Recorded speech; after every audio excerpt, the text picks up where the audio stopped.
Some viewers may find this disturbing. Viewer discretion is advised. Christopher Stevens is charged with statutory rape and sodomy. A woman says the abuse occurred between her sophomore and senior year.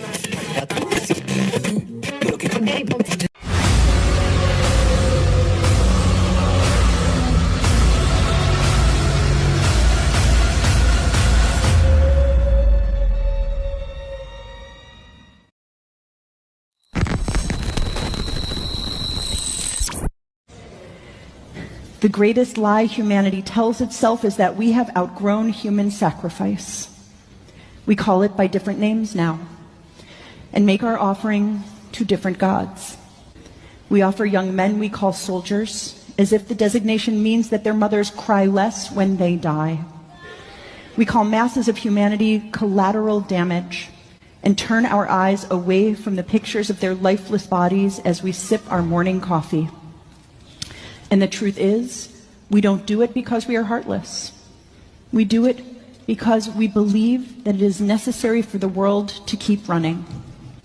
We do it because we believe that the gods whose favor we so desperately seek, freedom, security, prosperity, flourishing, that they demand blood as the price of their favor. We do it because we cannot see any other choice.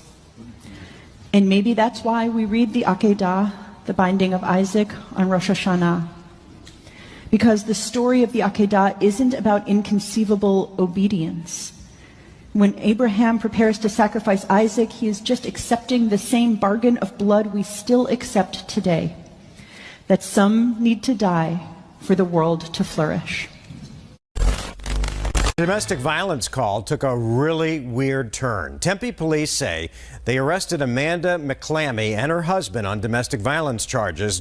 During the investigation, though, police say the husband showed them a video of McClammy having sex with the family dog. As a result, she's also now facing additional charges of bestiality. Go out, buy a gun. It's okay to be angry. Get out of my face now! If you try to stop me from going into a woman's bathroom, Excuse me, it's ma'am. be the last mistake you ever make. It is ma'am. Find that anger. Just because. Hey. Harness it to do good in the world.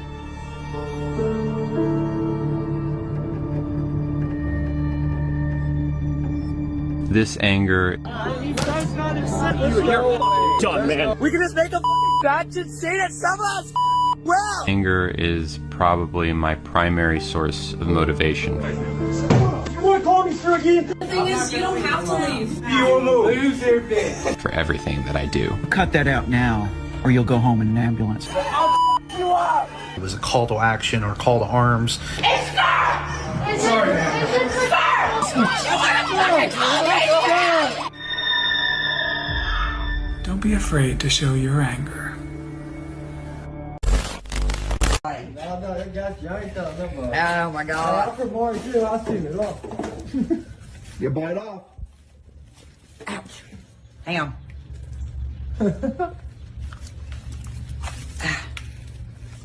Fucker. I put it in my mouth. Yeah, she took a bite. That's fucking gross. Get out! You're making it worse! Please get out! Please get out! Please get out! Please get out! Please get out!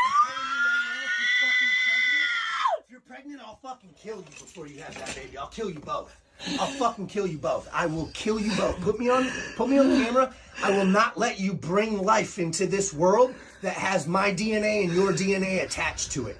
I will fucking kill all three of us before I let that eternal sin reverberate throughout this universe. I will not leave this world worse than I found it. For the past and 20 breeding minutes with you. to get out. Breeding I with have you. asked you for the past 20 minutes to Breeding get out. with you. I have asked be you worse. for the past 20 minutes to get out. If I Please entangled my get DNA out. with yours, Oh my fucking I would leave God. this world worse off than I found it, and I refuse to do that. Get So out. kill that fucking baby. Kill it. Fucking kill it. You hear me? Do you hear me? Get out. Because I'm going to leave and I'm never going to talk to you Get again. out, Dylan. But I need to know that you're not going to raise my fucking kid against my will. A high-ranking CDC official and her live-in boyfriend have been charged with child molestation and bestiality in Georgia. DeKalb County officials say 44-year-old Kimberly Lindsay and 42-year-old Thomas Westerman included a 6-year-old boy in sex acts on at least 2 occasions. It's not clear how the couple knew the boy. Prosecutors declined to provide specific details on the case.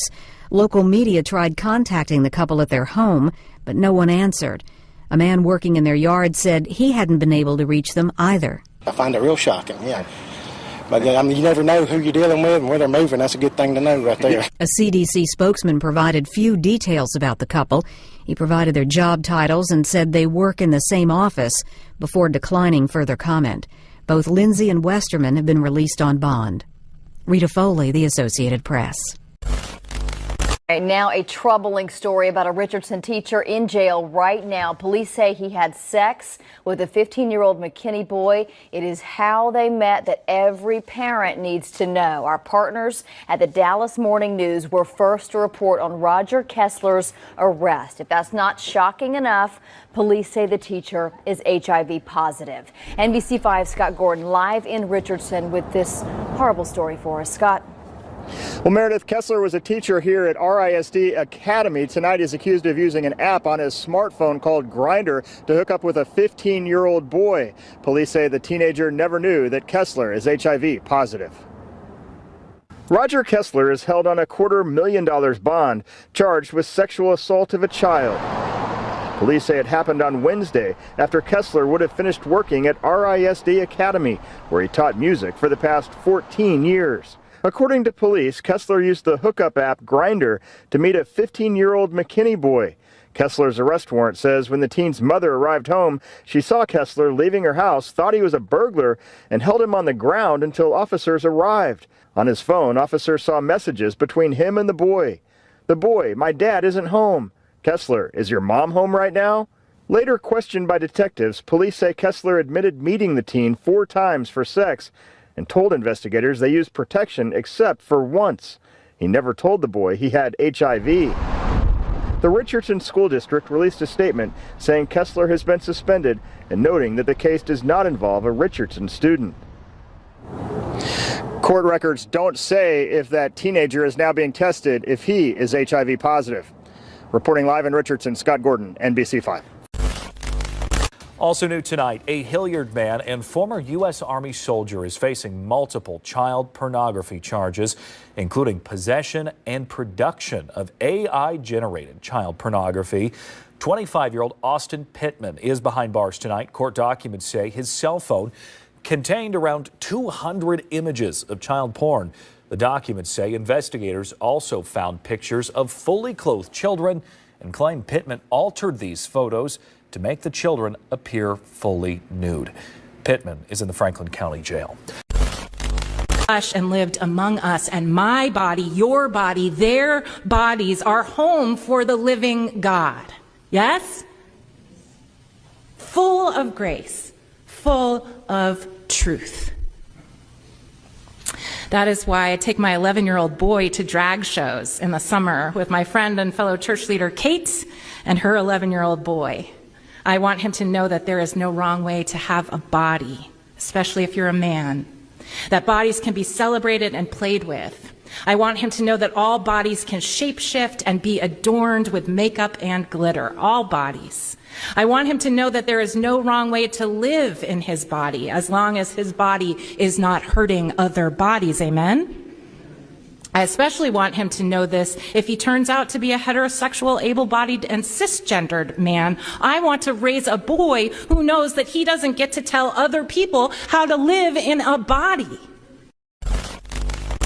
With 300 or 400 boys who had sex with me from 8 and 10 and 12, 100% have run into my bed, jumped in without my mentioning it, and asked for sex. I have never asked for it. I have never once taken a kid to my bed. They have come to my bed, and I am no one to kick them out.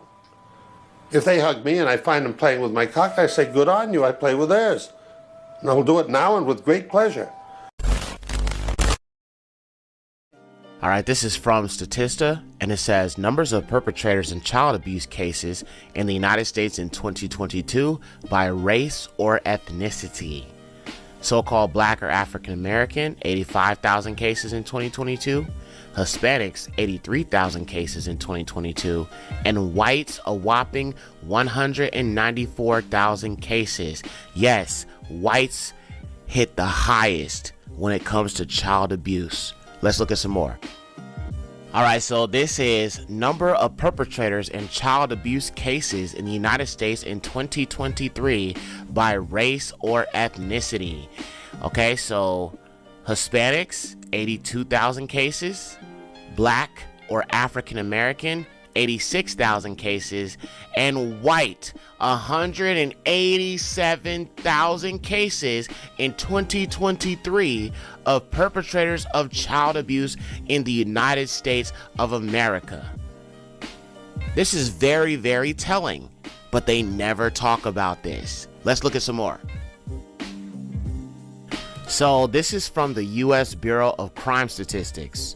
And for Table 5, it says characteristics of commercial sexual exploitation of children suspects at initial hearing from 2006 to 2013, and those highest in possession of child porn are males, 97%, and 80% of those males were white. And they have the highest rate of CP possession. It goes in hand in hand with bestiality. It goes hand in hand with child abuse. These people are dangerous to leave around your children. And if there's anything you can deduce from this episode, it is that. Do not leave your children with these people. All right, so this is from The Sun, and it says, raped to death. SEX beast, 20 years old, raped his girlfriend's son, who was 4, until the little boy died, then got his mom to help him hide from cops in an abandoned house. It says boyfriend could face the death penalty over alleged killing of tragic youngster who was found with multiple injuries. Tragic. Let's look at some more. All right, so this is a clipping from the 9/11 article, and it says 19-year-old woman had extremely graphic sex with dog in video so disturbing cops cannot even discuss it. Oh wow. It says on Wednesday, Denise Frazier, a 19-year-old resident of Jones County, was apprehended and charged with unnatural intercourse and aggravated cruelty to an animal. Disgusting. And it's very typical with them.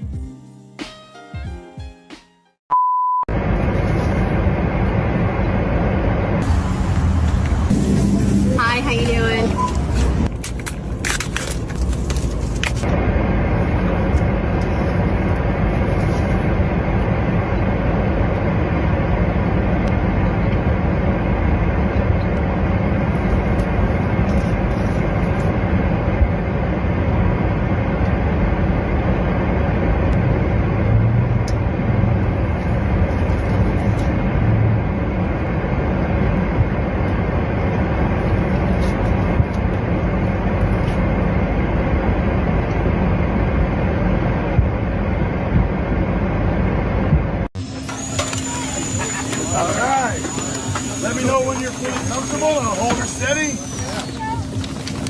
direction are we going? Are you good? All right. We're going to split down. Someone move that crate for me real quick. All right. 3, 2, 1, go! And you're done. Yep. I learned that white people don't use washcloths. Did you know that? I agree. I think the washcloth is a poor person thing. Because I've only met poors who use them. I've never met. Wait, but is it also European? Because I have European friends that do it as well. Maybe they're poor. I don't know. I don't know. But we never did in my house. There was no time for that. I know. I've ended friendships when I saw washcloths. I'm serious. I don't want that stink on me, that like poor stink. Yeah. But I don't understand. I guess it is just so that you don't have to touch your hands to your genitals. We don't have that much soap to go around. Do you use a washcloth? No, Me either. I It's think disgusting. Am I scrubbing my body with a washcloth? Yeah. Absolutely not. I know. I think we're. That is like a UTI waiting to I think happen. we're in the minority. I really do. No, I think we are. People use washcloths? I think so. Like for their body? Yeah. What do you mean? Like, what are you washing your butt with? My hand. I mean, like, what? I would never. I would never. I'm crying. Would never do that. No, I'd burn the wash. What's the first thing you wash? Okay, I definitely go hair first. Hair first? Hair first. Do you wash your hair every time? Well, I only take like one shower every 6 days, so So you start with hair. start with hair. And then Then I'll normally do conditioner and then face wash. Then I get out.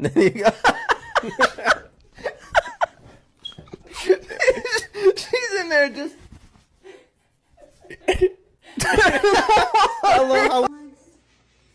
All right, here's my question. Do you use a washcloth in the shower? No. What do you use? A loofah. I made the conscious decision to stop washing my hands. I think when I was in college. Was it college for you? I don't know. That's when I remember it because one of my good friends from college also doesn't wash her hands, and it was like how we had that bonding experience. One day I was like, I'm just not gonna wash them. She was like, I'm not either. I don't wash my hands. I don't really trust people that wash their hands because, well, one, I don't think it does anything to actually wash. It doesn't do anything to actually wash them. I do wash if I go number 2. They didn't used to wash them back in like way back in the day when they didn't have, and you would go to the bathroom out in the outhouse. Nobody washed their hands then, and there was less diseases. I sometimes, like, when my roommate's home, I'll have to, like, turn the water on because I'm like, I don't want them to think I'm, like, disgusting. I'll, like, text. I'll, like, turn the water on and, like, take a text break and be literally, like... I'm like, When you're at work and someone that you know goes into the stall, you're like, well, I guess I'll fake wash my hands now. We're always in the bathroom with Kate, and I'm always like... We also don't shower. My children probably bathe maybe once a week. Can you talk to him about this? They don't use. Michael's a 4th Japanese. He thinks they have to bathe every day. Can you? One time we had somebody on and they were talking about this, and when the clip went viral and they said we were abusing people, I was like, oh Lord. They said something about privilege too. I was like, what? I didn't know how that works. No, I said that I did delayed bathing with both my kids. After they were born. That's because why would you need to? Why are they dirty? Talk to us about how you only bathe your kids once a week. I want to know more about that. Well, first off, I just let my kids do what they want to do. I have 4 children. I'm not going to fight with my kids over little stupid things like bathing. Agreed. What's the age gap again? Almost 10, 7, 5, and 2. Woo, you're in it. Yeah.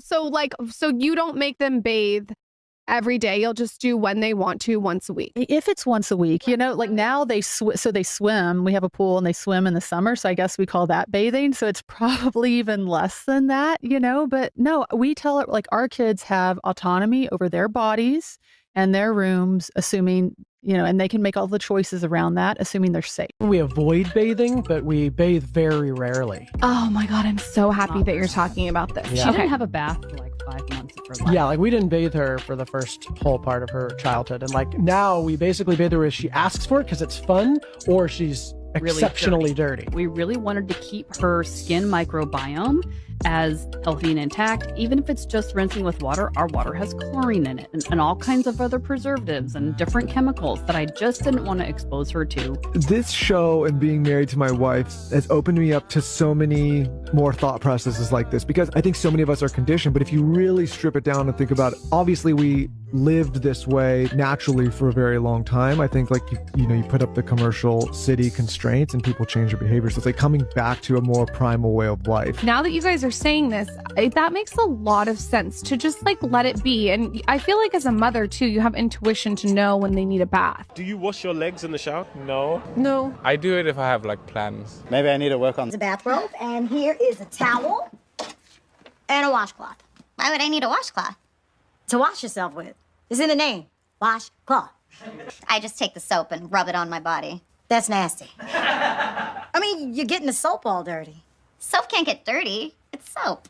Wait a minute, do white people not use washcloths? I don't know any who do. Do black people use washcloths? I don't know any who don't.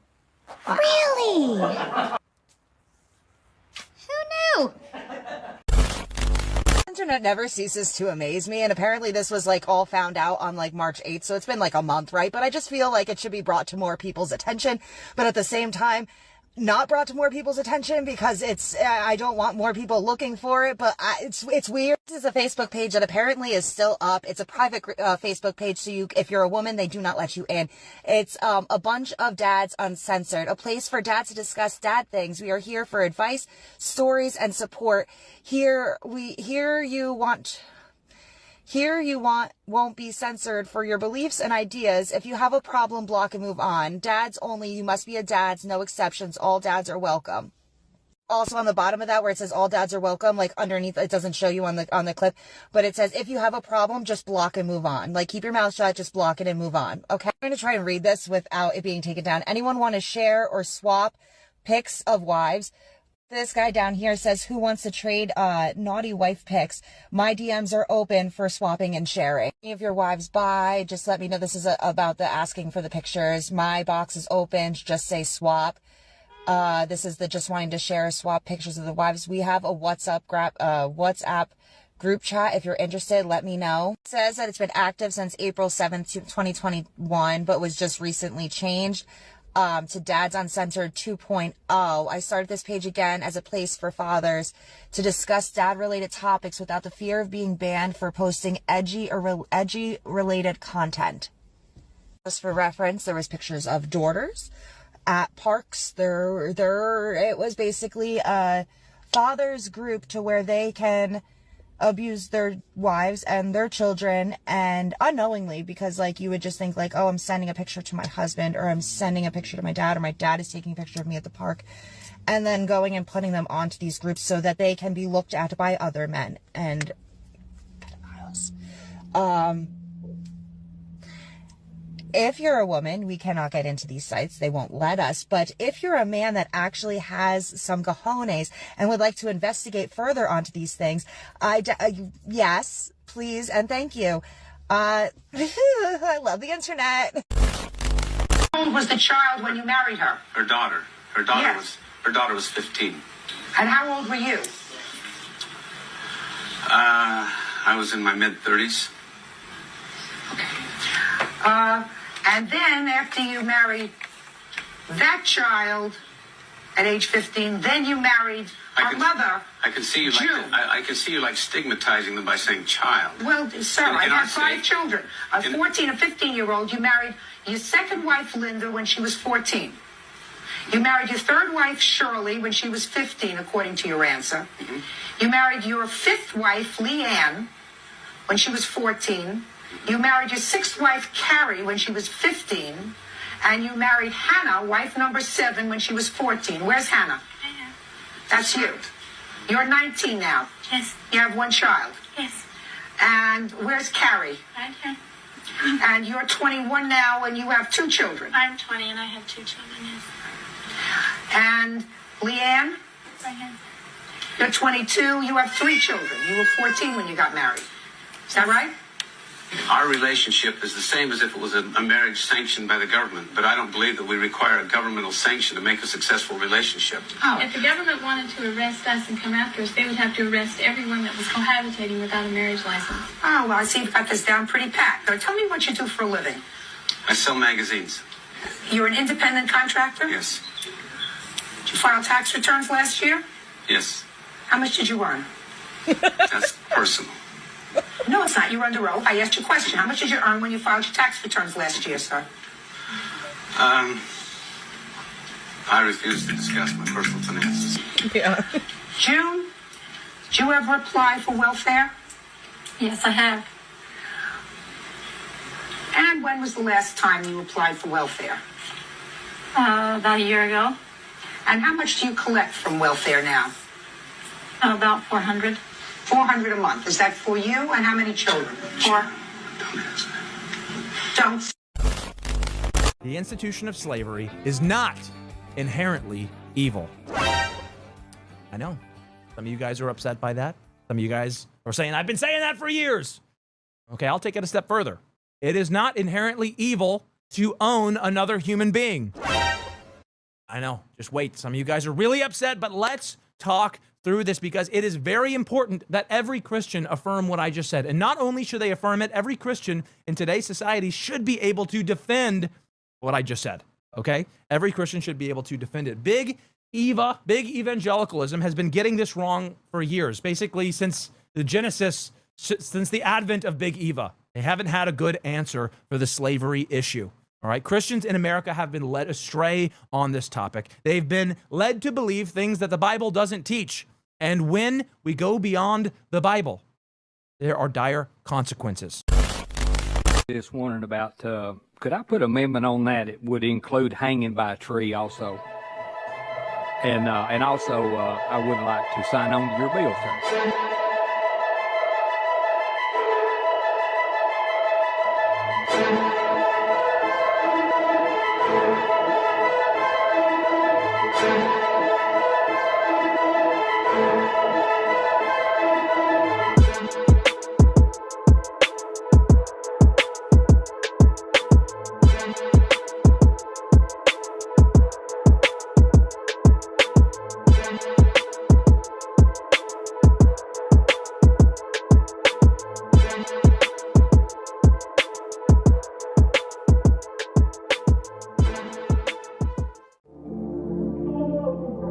Thank you for watching.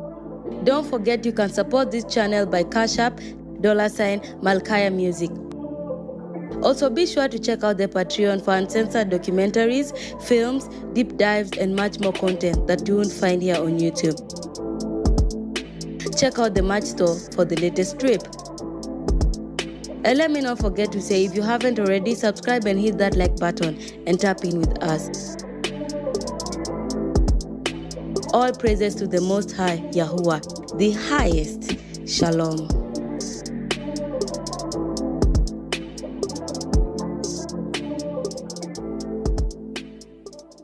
Some viewers may find this disturbing. Viewer discretion is advised. Christopher Stevens is charged with statutory rape and sodomy. A woman says the abuse occurred between her sophomore and senior year.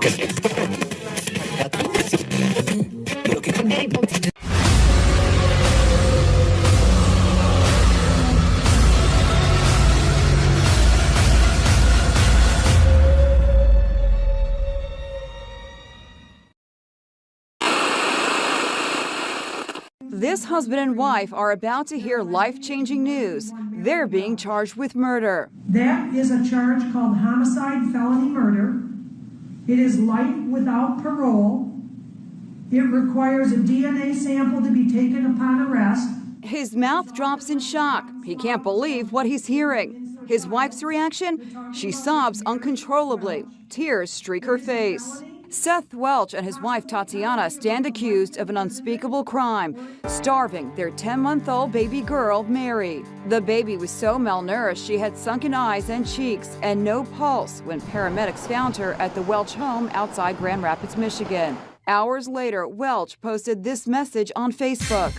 Heart is absolutely shattered. Woke up to Mary dead in her bed this morning. Just numb right now. But an autopsy revealed the cause of death was malnutrition and dehydration due to neglect by adult caregivers. The parents reportedly told police they noticed the baby was, quote, skinny and underweight a month ago, but did not seek medical attention because of their religious beliefs and a mistrust in medicine and the government. We're going to do whatever we got to do.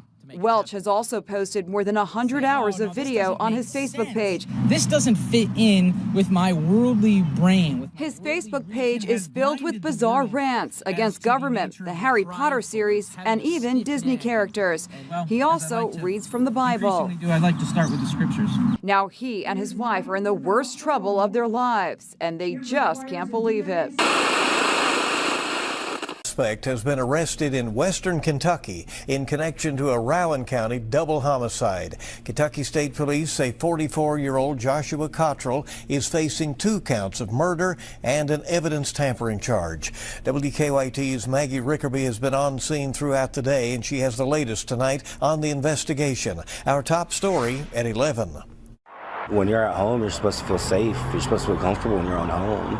And to not have that, I couldn't imagine. It's been a heartbreaking scene here in Rowan County as we've learned more information on a double homicide that claimed the lives of a mother and a daughter. Police say the Rowan County Sheriff's Office was called to a home just after 10 in the morning for a wellness check. That's where they found the victims. 37-year-old Kayla Blake and 13-year-old Kennedy McWhorter are their names. Police say an initial investigation named 44-year-old Joshua Cottrell a suspect in the double homicide. Police found Cottrell at a hospital all the way in Paducah. He was treated at that hospital, released, and arrested. He's now facing 2 charges of murder and 1 charge of tampering with physical evidence. Cottrell is currently being held at the McCracken County Jail. Neighbors say it's a quiet neighborhood here on Spring Street South.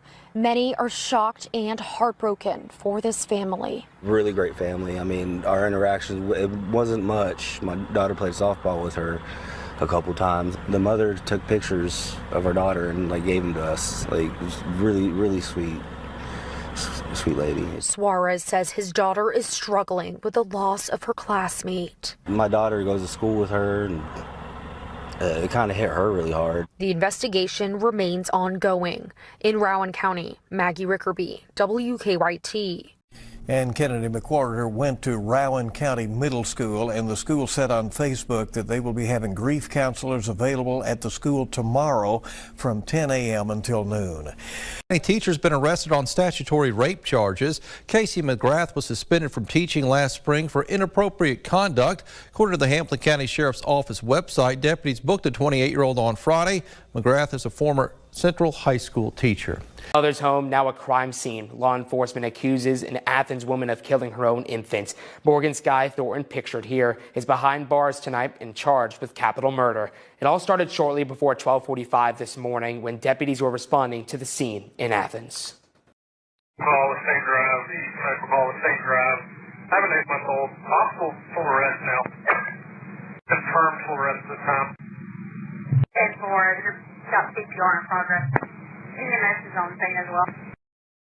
This all happening shortly before 12:45 Friday morning. The Limestone County Sheriff's Office says they found the infant severely beaten and unresponsive when they arrived on scene in the 15,000 block of Estate Drive in Athens. Life-saving efforts were started, and the infant did regain a pulse before being taken to the hospital. That's where the infant died from their injuries.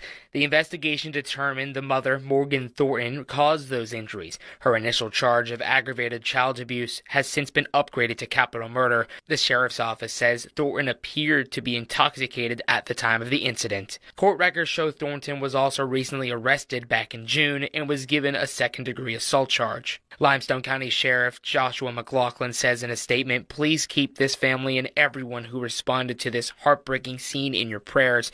While the outcome is devastating, I'm incredibly proud of our deputies, firefighters, EMTS, hospital staff, and DHR workers who did absolutely everything in their power to save this innocent child." We spoke to many of Thornton's neighbors today who did not want to be on camera, but were all saddened about the tragedy. Some tell us Thornton hasn't lived in the home on Estate Drive for a long time. Thornton is now in custody at the Limestone County Jail. Court records show she will not have a bond, and a preliminary hearing is set for Tuesday of next week. This is a developing story. Fox 54 will be providing updates once they become available. And from our editor's notebook, we want to note that Thornton worked for about 2 years at WZDX Fox 54 in a support role in the station's sales department. That employment ended in 2020.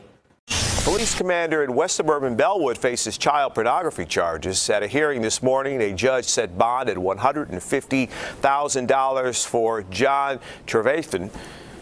Detectives were tipped off by the National Center for Missing and Exploited Children about files being shared.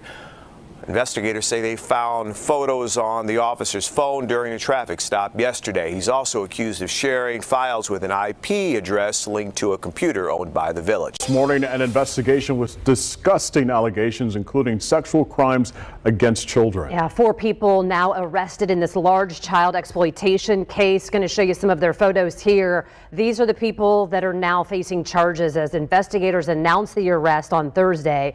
The claims include child and animal sex abuse. Some of the details are just too horrible for us to talk about here on TV. There are more than 60 charges in all, including child exploitation, possession of child pornography, things like sexual misconduct with a minor. If you want to learn more about these four, what they're accused of doing, you can read about the suspects and the accusations. We have a website story up at fox59.com. A 77-year-old Lucy Reed was stabbed multiple times in her home on Old Oak Road in Milton. The man who the sheriff's office said did it, Toby White, fled after the crime. WEA's Karis Harmon joining us now. And Karis, White was arrested in Suwannee County? Yeah, multiple agencies tracked him down. White has been arrested in Santa Rosa County 7 times since 2011. In fact, he was released from jail on January 8th of this year, only 13 days before this incident. I can't imagine what it's like seeing your wife stabbed pretty much to death in front of you. According to the Santa Rosa Sheriff's Deputies report, on January 20th, Lucy Reed and her husband were sitting down in the living room watching TV when suddenly in walked 31-year-old Toby White, holding a butcher knife. Toby White stabbed Lucy Reed to death. She's 77 years old. She was stabbed to death in front of her husband. The report saying her husband brought her to the hospital with multiple stab wounds, including one to her head. She eventually passed away. The husband of the victim said that when he asked him why did he do that, he said God told him to. That was his answer. The devil might have told him. WEAR News went to the Reed residence today and spoke with Mr. Reed, who did not want to go on camera, but told us he was helping Toby get back on his feet and allowed him to live in a camper and work on his property. The report saying it wasn't unusual for White to come into the home unannounced. White was allowed regular access to the main house as long as one of them were present. Mr. Reed told us Toby admitted to using drugs in the past, but assured Mr. Reed he was clean. People who live nearby spoke with us. You don't think it ever happened. It's close to home. You don't know who to trust anymore. I used to see him walking up and down the road, you know. I didn't know anything was wrong with him, but you never know. Sheriff Johnson says after the murder, White stole a vehicle from Industrial Boulevard in Milton and took off. He was located down in Alachua County. Somebody pursued him, but they didn't know it was a murder suspect at the time, so they called off the pursuit. One thing leads to another. We get a hold of him down there and say, hey, he's a murder suspect. After another pursuit, Johnson says White crashed his car and ran on. A local man has been charged with possession of child pornography and other obscene materials. Okaloosa County deputies arrested 26-year-old Zeppelin Burrow of Crestview. They'd been investigating him for almost 18 months. Deputies say they found 100 images and videos of child pornography and bestiality. Burrow is currently in the Okaloosa County Jail. Developing this evening, we've now learned the man who police say shot and killed 3 people in Mount Washington this past weekend has also now died. So 2 of the victims were sisters. WLWT News 5's anchor Chris Jacobs here now with the update. Hi, Chris. Yeah, hey, Cherie. So that suspected gunman was identified by police as 26-year-old Samuel Erickson. They say he killed himself after he shot 3 others. Erickson was initially hospitalized in critical condition. Now, we're also learning from police that Erickson knew at least one of the victims and had a romantic interest in one of them. Police say they're not investigating this as a hate crime. So this happened on Sunday afternoon on Beacon Street in Mount Washington. CPD says Erickson shot and killed Bimnette Doris, Eden Adugna, and Fiva Adugna. When police got there, Bimnette and one of the women were already dead. The other woman, along with Erickson, were taken to the hospital where they both later died. We're told Fiva and Eden were sisters who both worked as pharmacy technicians for Good Sam Hospital. TriHealth telling WLWT they were cherished members of the hospital team. And posts on social media say Bimnette worked at a store on Montana Avenue. So what led up to this shooting is still unclear. We will keep you updated as we learn more information. Chris Jacobs, WLWT News 5.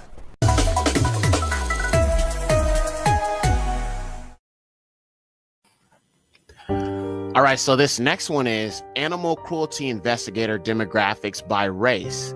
And it says the most common ethnicity among animal cruelty investigators is white, which makes up 75.8% of all animal cruelty investigators. Comparatively, 9% of animal cruelty investigators are Black or African American, and 7% of animal cruelty investigators are Hispanic or Latino. So you can see when you compare whites and so-called blacks, 75.8% for whites, 9% for so-called black. Interesting. Let's look at another one. This next one says, prosecution of animal sex abuse or bestiality offenders in the United States from 1975 to 2015, published in the Journal of the American Academy of Psychiatry and the Law in 2019, with an updated reference in 2025. This study analyzed 456 arrests for bestiality-related incidents in the U.S. over a 40-year period and included some demographic breakdowns, including race. According to the study, race was known for most offenders. White individuals made up 71.3% of those arrested. So-called African American individuals accounted for 5.5%, and Hispanic American individuals comprised 5.3%. The remaining percentage include other racial groups or cases where race was not specified. So far we have two witnesses that when it comes to abuse of animals, whites make up over 70% of those cases. So-called Black Americans, we make up a very, very, very small number. Let's look at some more. Now let's look at this article. It says, facts about bestiality. Studies have shown that people who engage in bestiality may have a higher risk of developing certain mental health problems, such as anxiety and depression. Bestiality is often associated with other illegal activities, such as animal abuse, CP, and SA. Now, it's interesting because they have the highest numbers in all three of these things. And as I continue to build out this series, you are going to see that oftentimes when a person is caught abusing an animal sexually, usually that goes hand in hand with CP possession, inappropriate materials of children. Bestiality has been linked to the spread of certain zoonotic diseases, such as rabies, brucellosis, which can be transmitted from animals to humans. According to the Center for Disease Control and Prevention, there have been several cases of humans contracting brucellosis from infected animals used in bestiality. Oh, my. Studies have shown that people who engage in bestiality may have a higher risk of developing certain mental health problems such as anxiety and depression. A study published in the Journal of Sex Research found that individuals who engage in bestiality were more likely to have a history of childhood, SA, and to report symptoms of post-traumatic stress disorder, PTSD. A study published in the Journal of Sex Research found that individuals who engage in bestiality were more likely to have other paraphilias, such as exhibition,ism and voyeurism. Very, very, very interesting. Let's look at some more. All right, let's look at another one. So this is also from Statista, and this is entitled Number of Murder Offenders in the United States in 2023 by Race. Look at that. Now, we are told that blacks are the most dangerous. So-called blacks are dangerous. But if you look at this, the highest race are whites. Yeah, we come in second, but whites come in first. But we're supposed to be the dangerous ones. Let's look at some more. All right, let's move to the next one. So we have race or origin in regards to family violence. According to police data, most of the victims of family violence were white. Whites made up 69.7% of family violence victims. Blacks, 24.7%, and Hispanics, 4.7%. Less than 1% of family violence victims were persons of other races. Just over 70% of spouse violence victims were white, and 23% were black. Of individuals victimized by boyfriends or girlfriends, just under 60% were white, and 36% were black. Close to 3/4 of victims who were a parent of the offender were white, and 1/5 were black. Among siblings, more than 3/5 were white and 3/10 were black. Indicated that nearly 73% of family violence offenders were white, slightly more than 26% were also black. Also defined as both Hispanic and non-Hispanic, and 1% were of other races. For violence between non-family members, whites accounted for about 60% of offenders, blacks nearly 39%, and other races slightly under 1%. The percentage of black and white offenders varied depending on the relationship between the victim and offender. In violent crimes in which the victim was the offender's spouse, 73.7% of the offenders were white and 25.2% were black.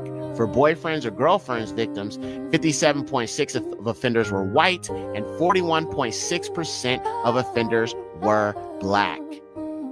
But again, we're supposed to be the dangerous ones.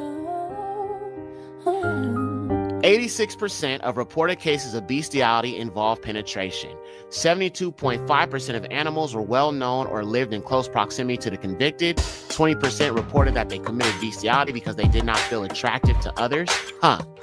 That's a certain people that are crying about so-called white genocide. 50% of bestiality offenders are between 20 and 50 years of age. And 85% of bestiality offenders are white, compared to 58% of the general U.S. population. Well.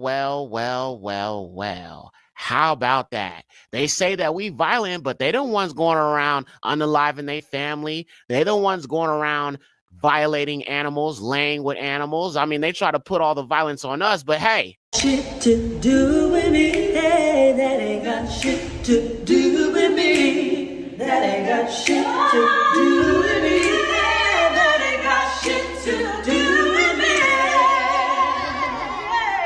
2 people are arrested in Roseburg for child sex crimes and animal sexual abuse. Last month, the Douglas County Sheriff's Office conducted a criminal investigation involving child exploitive material, and a 5-year-old victim was identified as a child known to the suspect. 40-year-old Daniel Roy Phelps of Roseburg officers also discovered evidence of a second victim, a 1-year-old child. Evidence indicated Phelps' girlfriend, 39-year-old Tara Danielle Crawford of Roseburg, participated in producing sexually explicit videos of the victims. The agency says detectives also found a video of Phelps sodomizing a canine. Both were arrested and taken to the Douglas County Jail. They each face several child sex abuse and animal sex abuse charges. Detectives believe there could be additional victims. They ask anyone with information to contact the sheriff's office at the number on your screen. Well, tonight, a disturbing development in a story we've been following for more than a year. A second teacher at a Hudson elementary school has been charged with having an inappropriate relationship with a student. Abigail Faust resigned last year from her job at Rivercrest Elementary. The district was investigating whether she failed to report a relationship between fellow teacher Madison Bergman and a 5th grader. Carla Holt joins us now live from Hudson with a closer look at these new charges. Carla? Julie, the community reeling tonight, and while parents say that they do not want to talk on camera at this point, they do say they find the allegations disturbing. Rivercrest Elementary quiet in these waning weeks of summer. But according to court documents, this was the site of not one, but 2 series of crimes committed by 2 different but connected teachers against 2 different 5th grade students. We first learned about allegations against then 24-year-old Madison Bergman last year after she was charged with 10 felonies related to what she allegedly described in text messages as, quote, making out and touching one of her 5th fifth grade students. Last May, Bergman and fellow teacher Abigail Faust both resigned from the school while Bergman's case unfolded.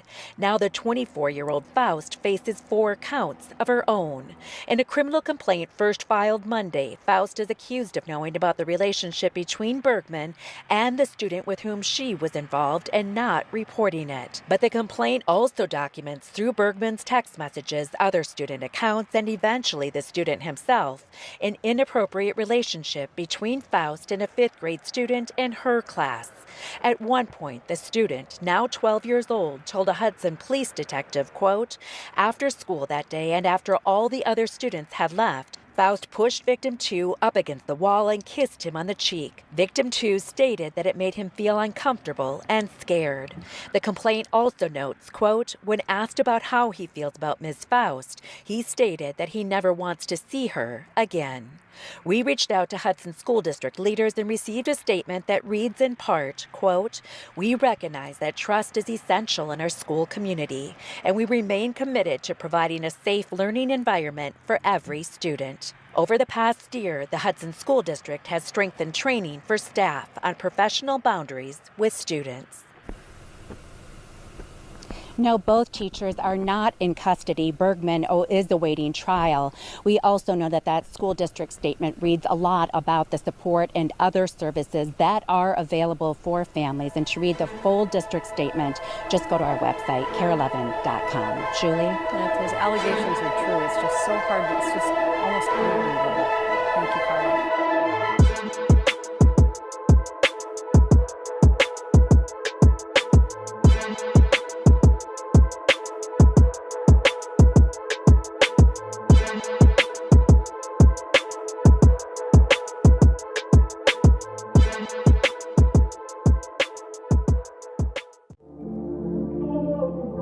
Thank you for watching.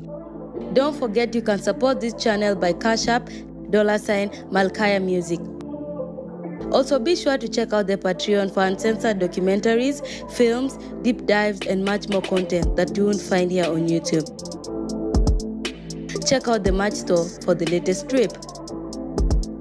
And let me not forget to say, if you haven't already, subscribe and hit that like button and tap in with us.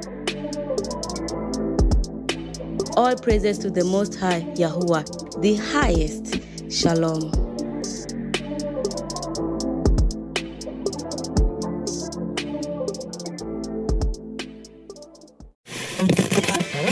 Christopher Stevens is charged with statutory rape and sodomy. A woman says the abuse occurred between her sophomore and senior year.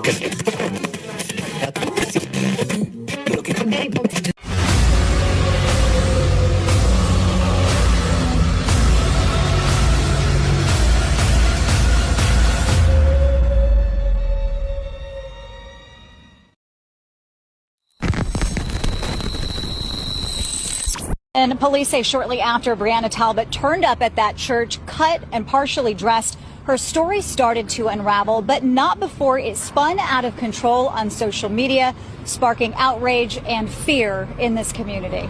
Denison police say Talbot lied about being abducted on March 8th from these apartments and raped in some woods behind a church, where she showed up with cuts and no pants on.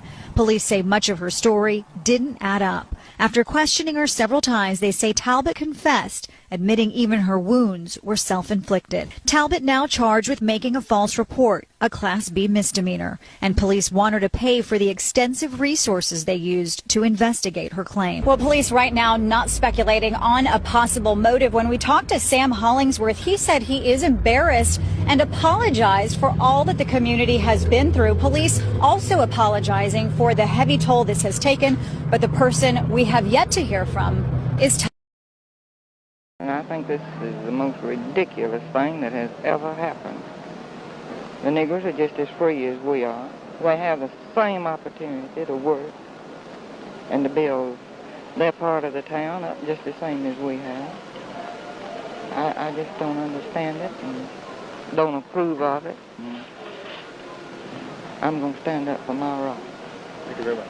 Jim Knight with WALB Television News. We're soliciting the views of Albany people on the Civil Rights Bill. Would you like to give us your views? Well, I think if they remain peaceful, it would be a lot better than perhaps the violence that would be concerned. Well, of course, being a Southerner, I'm not for it at all. I see. And I just don't know how it's going to turn out. I hope we don't have any trouble. We're soliciting opinions on the Civil Rights Bill. Would you like to give us yours? I'm sorry, but I don't think it's the time right now. I think they have equal rights, though. Thank you very much. Would you like to express your views? No, I don't think so. How about you? Nope. What I'd have to say wouldn't be fit to go on air. Thank you very much. I don't like it. I think you're just trying to put something on us that we don't know. I see. We ought to have a national election on it rather than just letting 9 men tell us what we got to do. And how about you? I feel the same. Fine, thank you very much. I sure don't like it, that's for sure. I see. Do you feel this will have any effect on your life directly? I imagine it will. Thank you very I'm much. afraid we might have niggers to live next door to us. Thank you. I've been eating dog food lately to save money, and I'm going to show you some of my favorites. The duck one is a good one. Lamb is even better. This one basically is like human food. I don't mind eating it. The canned stuff isn't as good, but it's a little bit cheaper, so it'll do. But this is the real winner right here, prepared meals. It's literally a whole meal in one. Eating dog food instead of human food has helped me save money, and I feel better, and my skin is glowing. Which one? You gonna scoop it?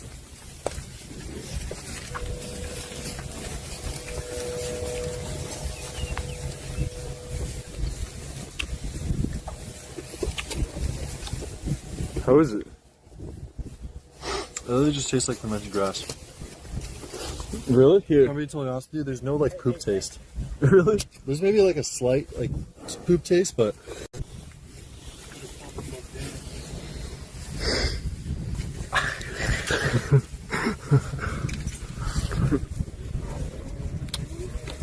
it's nice. I know.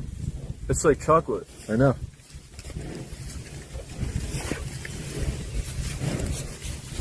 I can't wait to have the blood today. I've never had blood. Here, I'm gonna wash it down with some milk. Excuse me, guys. Can I get some milk too? Don't hit him yet. Don't hit him yet. Delete. No, let him delete it first. Let him delete it first. No, that's robbery. Let him delete it first, bro. Let him delete it first. Let him delete it first. I told you I knew what the fuck I was saying, bro. Delete it. Delete it. Those are babies. Those are babies. Delete it. All of it. Matter of fact, where's the police at? I told you I was watching them do it for the longest. You take and pick them girls is like fucking 11 years old, bro. Like you crazy. Delete all of it. Go to the delete it and then delete the delete. Yo, delete the delete before I beat the jacket off you, bro. I'm telling you. Yo, chill, wait. It's all delete. No, it's not. Go to your delete.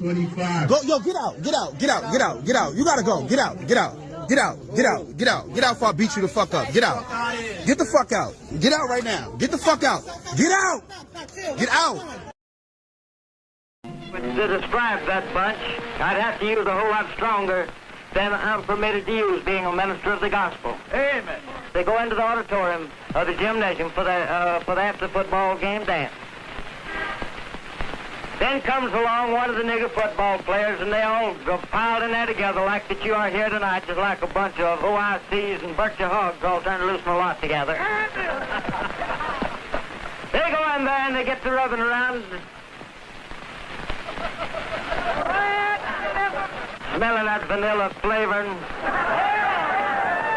Could you conceive the height of your fair-skinned daughter? Her dancing partner be tagged on the shoulder by some burrhead, liver, lip, goat-smelling, eight-faced nigger.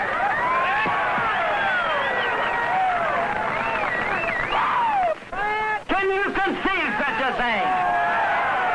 Are you going to do something about it? But because white people are so tolerant, so far all we've done is demos, but that will come to an end, and I assure you.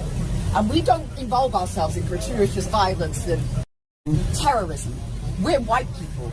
We desolate continents, we wipe out civilizations and we start world wars. So far we've been tolerant, but you wait until that tolerance is gone.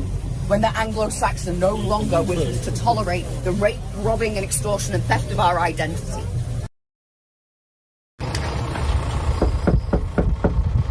I went to Dustin Walker's house. The assistant district attorney said the 11-year-old lived there with him, her stepfather, and biological mother, Cherie. Thank you. Her next-door neighbor shouted to me nobody was home, so I talked to her instead. This is getting to me, and I've talked. I said, they're not doing nothing. They're not helping them kids, and I've called. While I spoke with Cheryl Atkins, I noticed this lady filming across the street, but I continued on with the interview. They have no running water for the last 2 or 3 years. They have dogs in the house. They have cats in the house. 6 children. When we got to there was some trash in the yard, a broken window, and a bungee cord holding the door locked. The oldest is 11, and everybody else is younger. Once at the station, I approached the woman who's filming.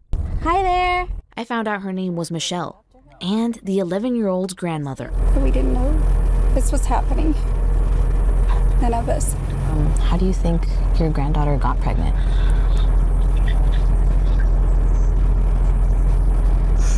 She keeps telling us that it was the little 12-year-old boy that I used to keep. I babysat. She keeps telling everybody that it was him. They got curious. That's all I know. I spoke to Muskoge's Assistant District Attorney, Janet Hudson. It's our understanding the child had not seen a doctor in over 1 year. They keep saying that we knew about my granddaughter's pregnancy, and we did not.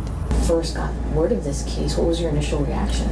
I was horror-stricken to find out that it's an 11-year-old little girl who's given birth and that she had no medical care and she had no one to be with her. This is getting to me, and I've talked. I said, they're not doing nothing. They're not helping them kids, and I've called about the dogs, called about the children. The Assistant District Attorney tells me a paternity test has been conducted, and she expects the results within 2 weeks. In Muskogee, I'm Isabel Flores with 2 News, Oklahoma. If you seriously believe the 13% of the population and 50% of the crime, you need to get fact-checked, and I'm about to do it to you.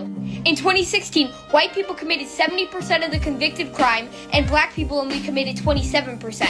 Then in 2017, white people committed 68% of the reported crime, and black people only committed 26% of it. And in 2024, white people committed 53% of the reported crime, while black people only committed 25%. So this narrative on 13% of the population, 50% of the crime is wrong.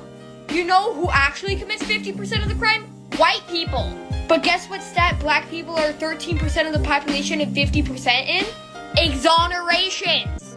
You know, when they're wrongly convicted, all you're doing by spreading this fake fact is allowing more people to profile and be racist towards black people. You know what's the highest percentage of people who are victims of white people? Black people. And if you look at all the shootings, guess who are the shooters? White dudes. So let's all think long and hard on who actually commits 50% of the crime. You can't function on crack. You cannot function on crack. I did for a little while.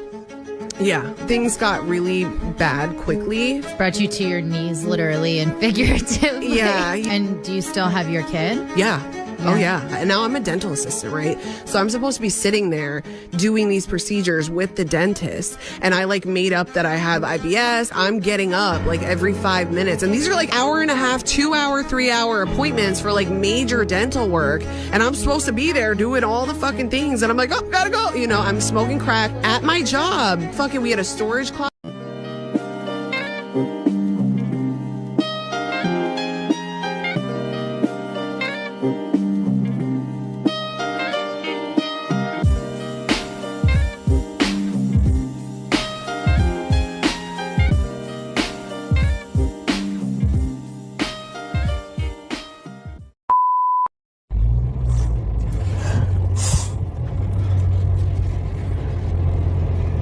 Where the fuck your mom's house at, huh? I'm going back to my car. Where the fuck your mom's house at, huh? You just ripped my car? clothes off. Like, why are you doing this? I'm ripping them off. Okay. Fuck off, man. Huh? Okay. You shut the fuck up, bro. Rip my clothes off, bro. Say that shit one more time, bro. I swear to God, I'll rip this shit off here. I'll kill you. On everything, I'll kill you. I think I give a fuck about you, bitch. I don't give a fuck about you. I don't give a fuck about me. How the fuck I give a fuck about you? The wife of a Columbia County firefighter now joins him behind bars. Big City police say they found videos of the couple having sex with animals. 27-year-old Harley Hoffman was arrested today, days after her husband, 33-year-old Jordan Hoffman, was arrested on similar charges. Officers say they also found pornographic images of young children. Both face charges of child porn possession and sex with animals. Jordan also faces charges of promoting sexual performance by a child. A Marion woman is facing child porn charges. Police say a cyber tip led them to 25-year-old Jacob Deck. They arrested him near his home. A search warrant revealed several electronic devices.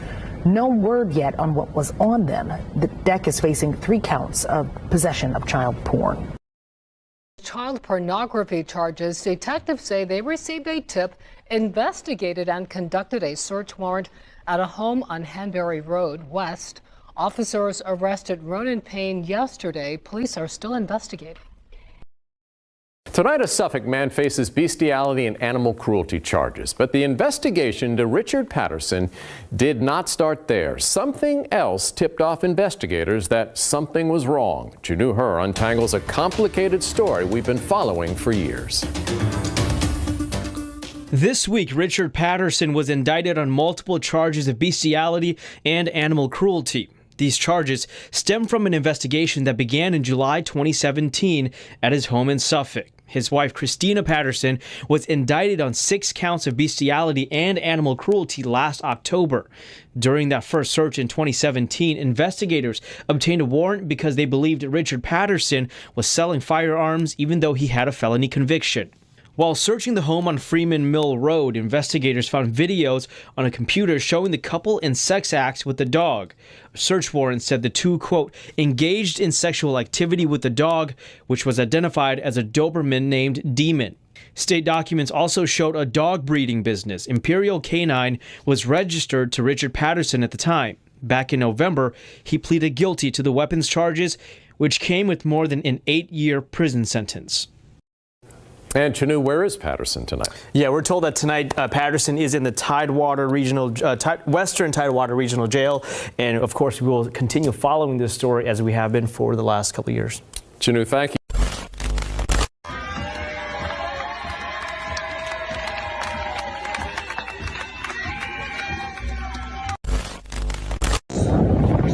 Do not do that. Why are you doing that? Because it's natural. Are you fucking insane, honestly?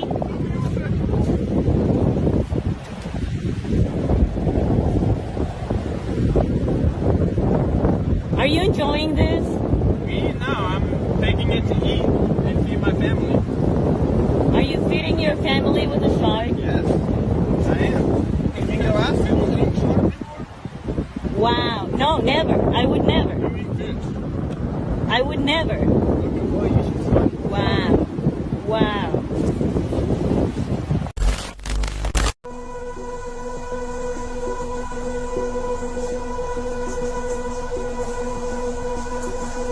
He obviously had the right to a lawyer. The interrogators, however, inform him that they do have a search warrant for his house, his vehicle, and his phone. They also take a DNA swab that matches the one they got from the evidence. After the case was taken to court, Fleer was charged with 20 felonies and sentenced to 12 years in prison. The crime report showed that there were around 4 victims, but it was revealed later that he had been in contact with around 41 girls on Snapchat. Most of them were under 9 years of age.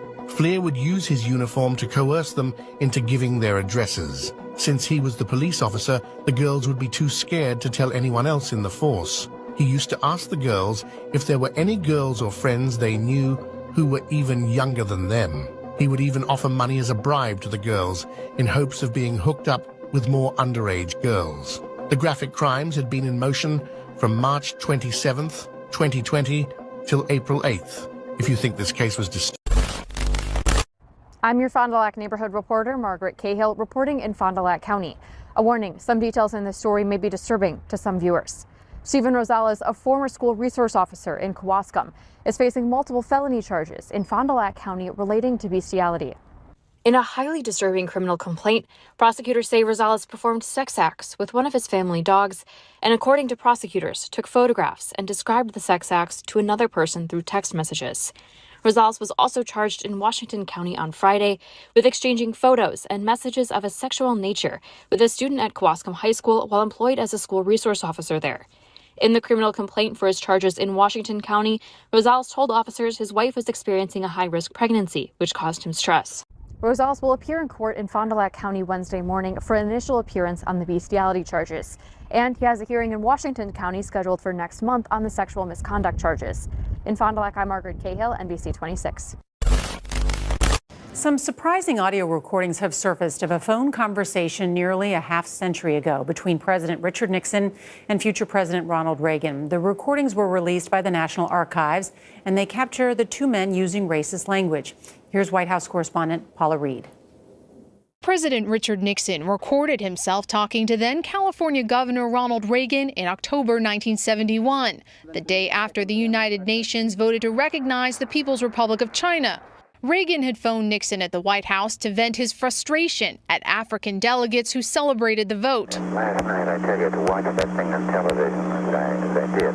Yeah. To see those monkeys from those African countries. Damn them, they're still uncomfortable wearing shoes. The Ronald Reagan Presidential Foundation said today, if he said that 50 years ago, he shouldn't have, and he would be the first person to apologize. After talking with Reagan, Nixon called Secretary of State William Rogers and adopted Reagan's racist language. He saw these, as he said, these cannibals on television last night, and he said, nicely said they weren't even wearing shoes, and he says here the United States is going to submit its fate to that. Later that month, Nixon laughed at these comments from his best friend, Bebe Rebozo. You know, that reaction on television proves how they ought to be still hanging from the trees by the tail. Even in 1971, that language would have shocked the general public. President Trump has, of course, come under fire for his racist tweets, but he said yesterday he is the least racist person there is in the world. Nora? All right, Paula Reed at the White House. Thank you. Police say a Sandy Springs man had child porn on his computer, and they say a worker at Best Buy found it. Channel 2's Michael Seiden live in Dunwoody tonight. And Michael, the investigation began over the summer. Yeah, Linda, police tell us that they actually have video that shows 60-year-old Daniel Van Dyke bringing his computer into this Best Buy for a data transfer. But when an employee started the job, he made a disturbing discovery, one that's now at the center of a child pornography investigation. The allegations against 60-year-old Daniel Van Dyke are truly shocking. In fact, many of the details are so graphic, we can't even share them on TV. Investigators say the Sandy Springs homeowner became the focus of a child pornography investigation over the summer after he brought his old computer here to Best Buy on Hammond Drive for a data transfer. But when an employee started the job, investigators say he alerted his manager after making a disturbing discovery. According to the affidavit, several links and zip folders containing numerous photos and videos of child sex abuse. It's really surprising, really shocking. This neighbor who asked us not to identify him says he's known Van Dyke for a couple of years, but never imagined he could face such serious charges. He's a very nice fellow, very helpful, good neighbor. Checking in on people. According to the arrest affidavit, the suspect's computer also showed numerous Trojan horse malware virus alerts. Investigators say a search of his files uncovered multiple folders with explicit titles referencing sexual abuse. A check of his web history, police say, revealed he visited more than 3,900 pornographic websites. Investigators say it's still unclear if any of the victims are local children, but some of the images appear to show children as young as 3 years old. And I just checked with the Fulton County Jail. It shows that he is still being held without bond. He is facing 10 felony charges. We are live in Dunwoody. Michael Seiden, Channel 2 Action News. Virginia woman is charged after a disturbing video showing abuse of a dog. According to deputies with the Alamance County Sheriff's Office, 29-year-old Sydney Bayless is now charged with felony crimes against nature. Back in May, deputies said they were made aware of a video showing sexual acts involving a dog. Officials said they learned this happened in southern Alamance County. According to court records, it happened in early 2023. Bayless is out of jail after posting her $3,000 bond.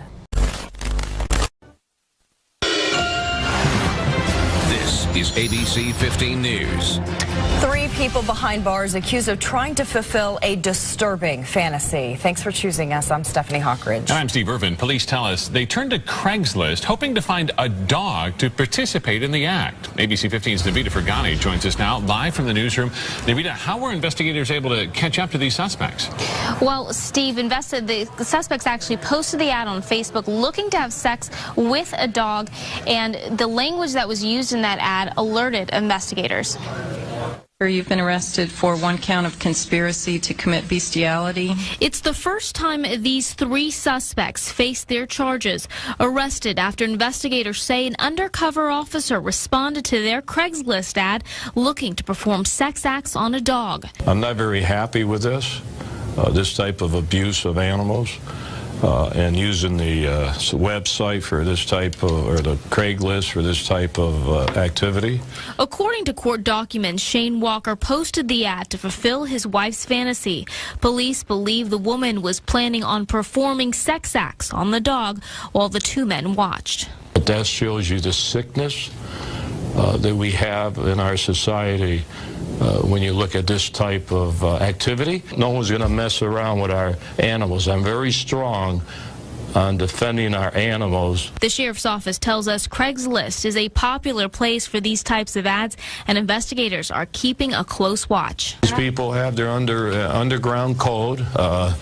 They understand what's happening when they do use this Craigslist. And Sheriff Arpaio wrote this letter to Craigslist last year when they had a similar bestiality case, asking them to increase their monitoring.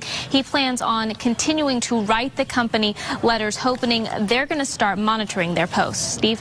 Yeah, there's a lot of people looking at Craigslist right now. Thanks so much, Navita. I'm 27 years old and live in Dayton, Ohio. I am an anti-contact, non-offending pedophile. I am fundamentally against adult-minor relationships because I know that they are harmful. I don't have any urges that I need control, just like how most straight men don't have the urge to rape every woman they meet. Pedophilia is not a choice. I can choose not to harm minors, but I can't choose to stop being attracted to them.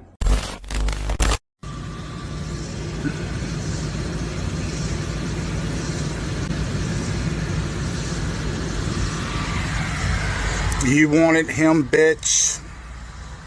Is that who you really wanted? You sure about that?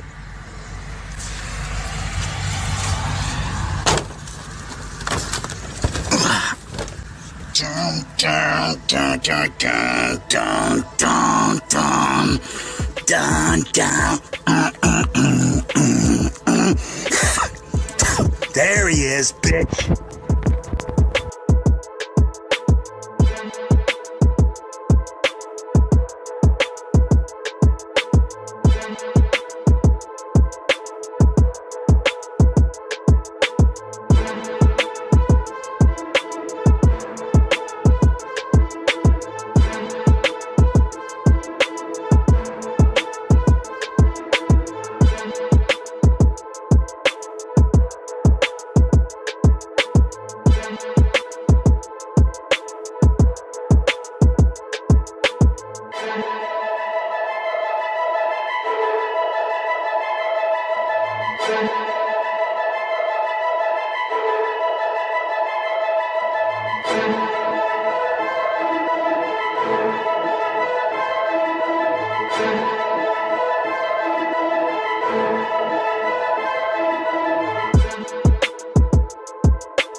Thank you for watching. Don't forget you can support this channel by Cash App, $Malkiyah Music. Also be sure to check out the Patreon for uncensored documentaries, films, deep dives, and much more content that you won't find here on YouTube.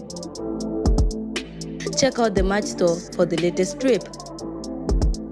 And let me not forget to say, if you haven't already, subscribe and hit that like button and tap in with us. All praises to the Most High, Yahuwah, the highest. Shalom.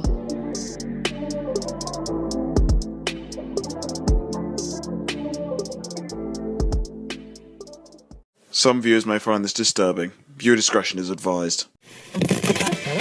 Christopher Stevens is charged with statutory rape and sodomy. A woman says the abuse occurred between her sophomore and senior year.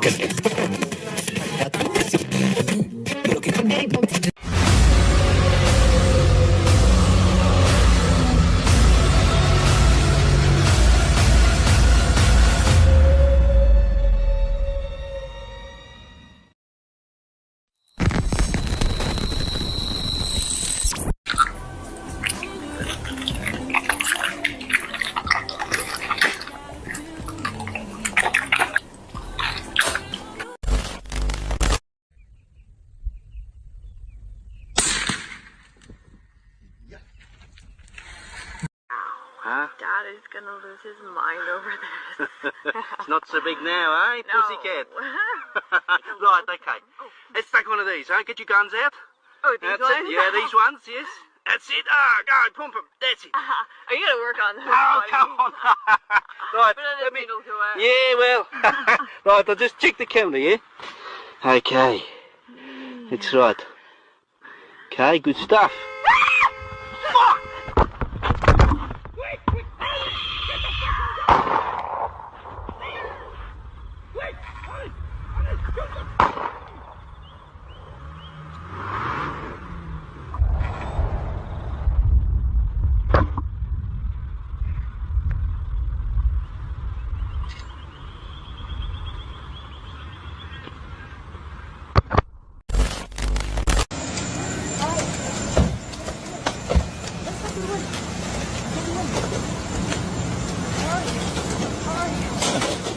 Active robbery in progress. BJ's Concord.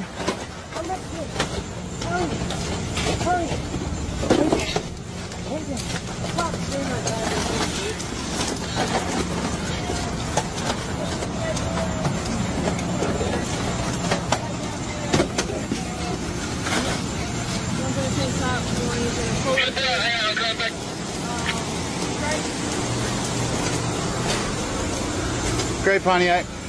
Celeste Silver. They are outside the store. Hope y'all like jail.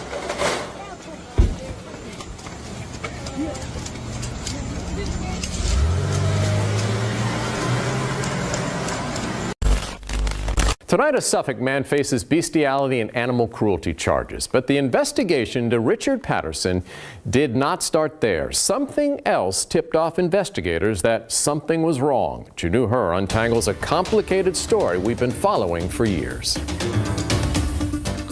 This week, Richard Patterson was indicted on multiple charges of bestiality and animal cruelty. These charges stem from an investigation that began in July 2017 at his home in Suffolk. His wife, Christina Patterson, was indicted on 6 counts of bestiality and animal cruelty last October. During that first search in 2017, investigators obtained a warrant because they believed Richard Patterson was selling firearms even though he had a felony conviction.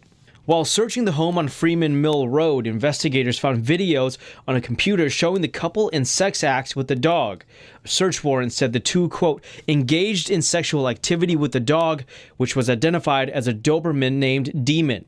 State documents also showed a dog breeding business. Imperial Canine was registered to Richard Patterson at the time. Back in November, he pleaded guilty to the weapons charges, which came with more than an 8-year prison sentence. And Chanu, where is Patterson tonight? Yeah, we're told that tonight Patterson is in the Western Tidewater Regional Jail. And of course, we will continue following this story as we have been for the last couple of years. Chanu, thank you. Let me go in there. Huh?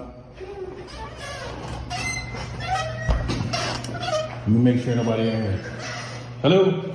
See? There go man. There goes. There's the man. See what I'm saying? There's the man. You know this is the women's bathroom, right? Sorry. That's the women's bathroom. A man in the women's bathroom. That's why you gotta go in here with your kids. Let me make sure nobody else ain't in here. Let me make sure. That's why you gotta go in there with your kids. Make sure ain't no man in the damn bathroom. God, look at all those things. There's so many of them. Ain't nothing last night. Jesus Christ. No, there was nothing compared to today. Jeez, man. This is insane, guys. I don't know how you guys are handling this. We're really not. No, we're not. You know, We don't. that's nuts. Trust me, the other house is going to be so much quieter. Yeah, he was saying you were going to bring some of these with you. Don't even. I keep telling him no. Keep telling him to leave them. Yeah. I'm like, are you really going to bring the rat problem over to the other house? Yeah, you don't want to do that. Wow. It just amazes me. Why do you look at the cabinet?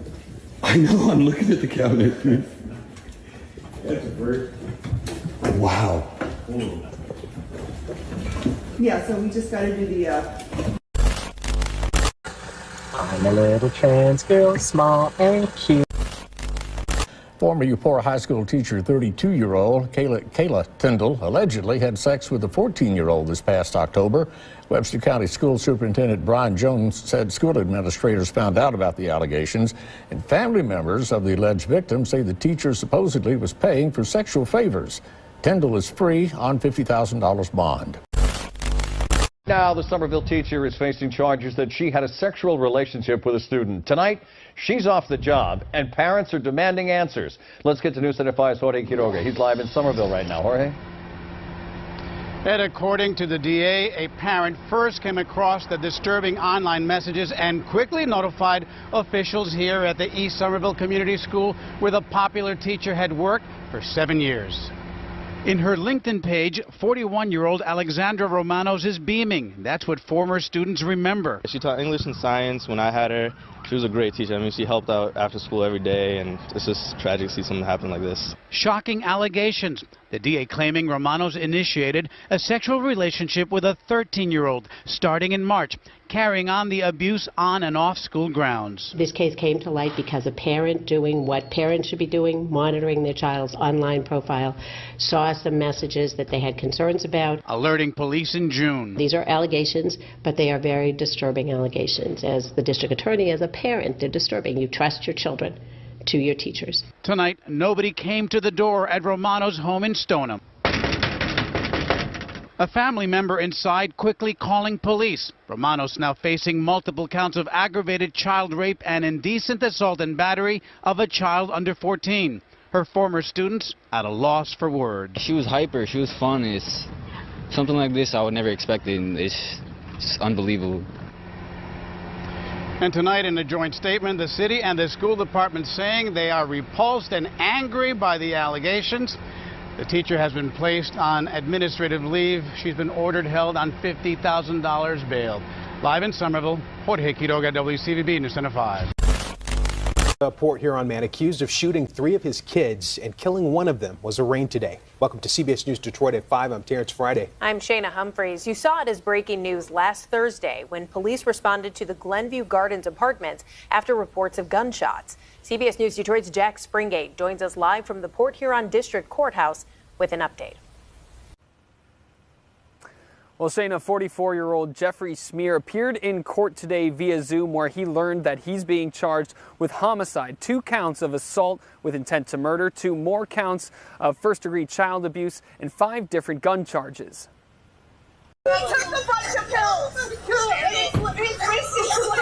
This video, filmed moments after police arrived to arrest Smear, he appeared in court Tuesday via Zoom to hear those charges, half of which carry max sentences of life in prison. He's accused of murdering his 17-year-old son. He's also accused of shooting his 12-year-old daughter, who families say is now paralyzed from the neck down, and his 13-year-old son, who is now in stable condition, according to police. We've previously reported he was out on bond for an unrelated indecent exposure charge when the shooting happened. The severity of the charges, coupled with the fact he was out on bond for another crime when this all happened, were big factors in the judge's decision to deny bond in this case. He's got a criminal record. As was stated on the record, he was awaiting sentencing on indecent exposure. He's now being held without bond. There's also, the court also looks at the history of court appearances. It's been reported that he's had some history of not reporting. While Smear didn't appear in person, the mother of the victims did. She was not available for comment. Now, the judge did set 2 future hearing dates. Smear will be back in court for a probable cause conference a week from now. That's Tuesday, September 23rd at 10 a.m. And then he'll also be back in court a week after that for a preliminary exam. That's for Tuesday, September 30th at 10 a.m. Reporting in Port Huron, I'm Jack Springate, CBS News, Detroit. Yeah, we'll continue following this case. Thank you. Police say a man killed his wife and daughter on Glen Castle Court in Johns Creek before taking his own life. Police made the disturbing discovery when they did a welfare check over the weekend. The couple's daughter was a student at Mount Pisgah Christian School. That's where we find Fox 5's Christopher King tonight. Christopher, you spoke with parents whose children attend that school. That's right, Russ and Courtney. Grace Choi was a sophomore here at Mount Pisgah Christian School. She was just 15. Parents we spoke with asked, how could anyone take the life of their own child? It's just unthinkable. Jermaine and Day could not believe it when he heard a girl who attended the same school as his son was the victim of an unimaginable crime. I'm still trying to get a grip of what happened, to do something like that. Johns Creek police say James Choi killed his wife, Myung, and their 15-year-old daughter, Grace, then took his own life. Grace was a sophomore here at Mount Pisgah Christian School in Johns Creek. Very surprised that it happened in this community. How it happened and why, police won't say. What we can tell you is police say officers did a welfare check Sunday afternoon at this home on the 2100 block of Glen Castle Court. The officers found all 3 of the family's bodies inside the house. It's extremely disturbing. Andrea Angeles has a son in the 7th grade at Mount Pisgah. She was horrified. It's terrible news. I'm stunned. Mount Pisgah sent this statement, quote, "The loss of Grace has deeply affected our school community. At this time, our top priority is to support the emotional health of our students, helping them process this tragedy and reminding them that they are deeply loved and cared for." I'm sending a lot of blessings and prayers to their family because I can't believe this is happening. Parents say this nightmare hits every one of them. We're all affected. I'm sure that the kids are affected, so it's something that we have to talk to them. The school also sent condolences to the extended family and the community. Police say they are still investigating, and they say there is no threat to the public. We're live in Johns Creek. Christopher King, Fox 5 News. This is a terrible, unimaginable loss. Christopher, thank you. What is you doing, bro? No, what is you doing, bro? What the fuck is you doing? Huh? Nothing. What the fuck? Who you work for?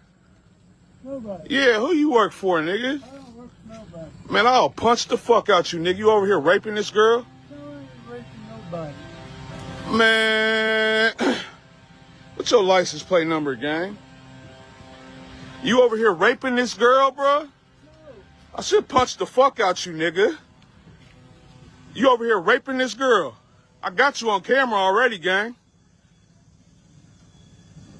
The fuck is wrong with niggas, man? Ma'am, are you alright? Ma'am, are you alright? Why you raping this girl? I'm not. Why you raping this girl? I'm not. Are you a caretaker? What's that, DSP, and you raping somebody? No, I'm not. And you raping somebody, buddy? No. Yeah. Yeah. Yeah, nah, nigga, nah, gang. Nah, gang. Nah, gang, what you doing? What you doing, gang? Nah, what you doing, gang? Nah, what you doing, gang? You just raped that girl. You getting scared now, nigga? Huh? You getting scared now, nigga? You getting scared now, nigga? Nah, bitch ass nigga. Nah, nigga. You tripping, nigga. Man, bitch ass nigga, you tripping. Get the fuck off me, nigga. Get the fuck off me, bitch. Give me them keys, hoe ass nigga. Give me them keys, hoe ass nigga. Bro, I'm about to punch your old ass if you don't get the. Now, one thing that's also very interesting is I came to find this out last week, but whites also have the highest rates in suicide, unaliving themselves. I wonder why. We're going to get to that in a second, but let's take a look at some of these statistics. All right, so let's look at this first piece of information. So it says right here that the crude suicide rates per 100,000 in population, you have the highest place in Europe. Very, very interesting. And like I said, this also affects the Eurasian community and also some of the Pacific Islander group. But whites go highest among with the Pacific Islander group and the Native American group. All right, let's look at another statistic. So this next one says that some groups have disproportionately high rates of suicide. The racial ethnic groups with the highest rates in 2023 were non-Hispanic American Indian and Alaska Native people and non-Hispanic white people. Okay? So the American Indian, Alaska Native, the non-Hispanic white, and the non-Hispanic Native American have the highest rates. Then you have the non-Hispanic multiracial, then you have the non-Hispanic black, then you have the regular Hispanic and the non-Hispanic Asian. All right? But you can see when it comes to whites, they are up there with the Alaska Native and the Pacific Islander. Now this next source is from the CDC.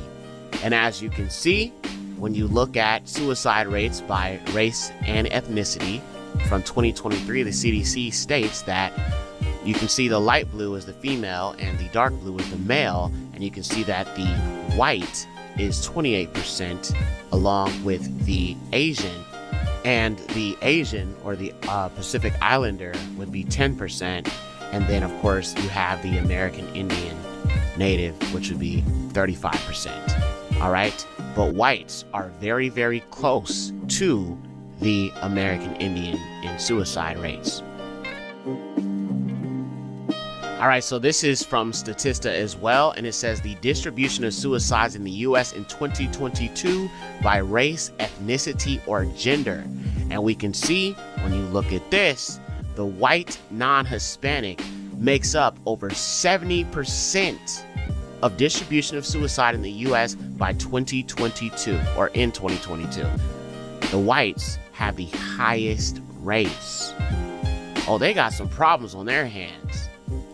Let's look at some more information. So you have this one here from Statista, and it says suicide rates around the world. Estimated rate of suicide per 100,000 population in selected OECD countries in 2021. South Korea, highest numbers. Lithuania, Hungary, Esoteria, United States, Japan, France, Australia, Germany, Iceland, UK, Spain, Mexico, Colombia, Luxembourg, Greece, all the European countries. Huh, so interesting.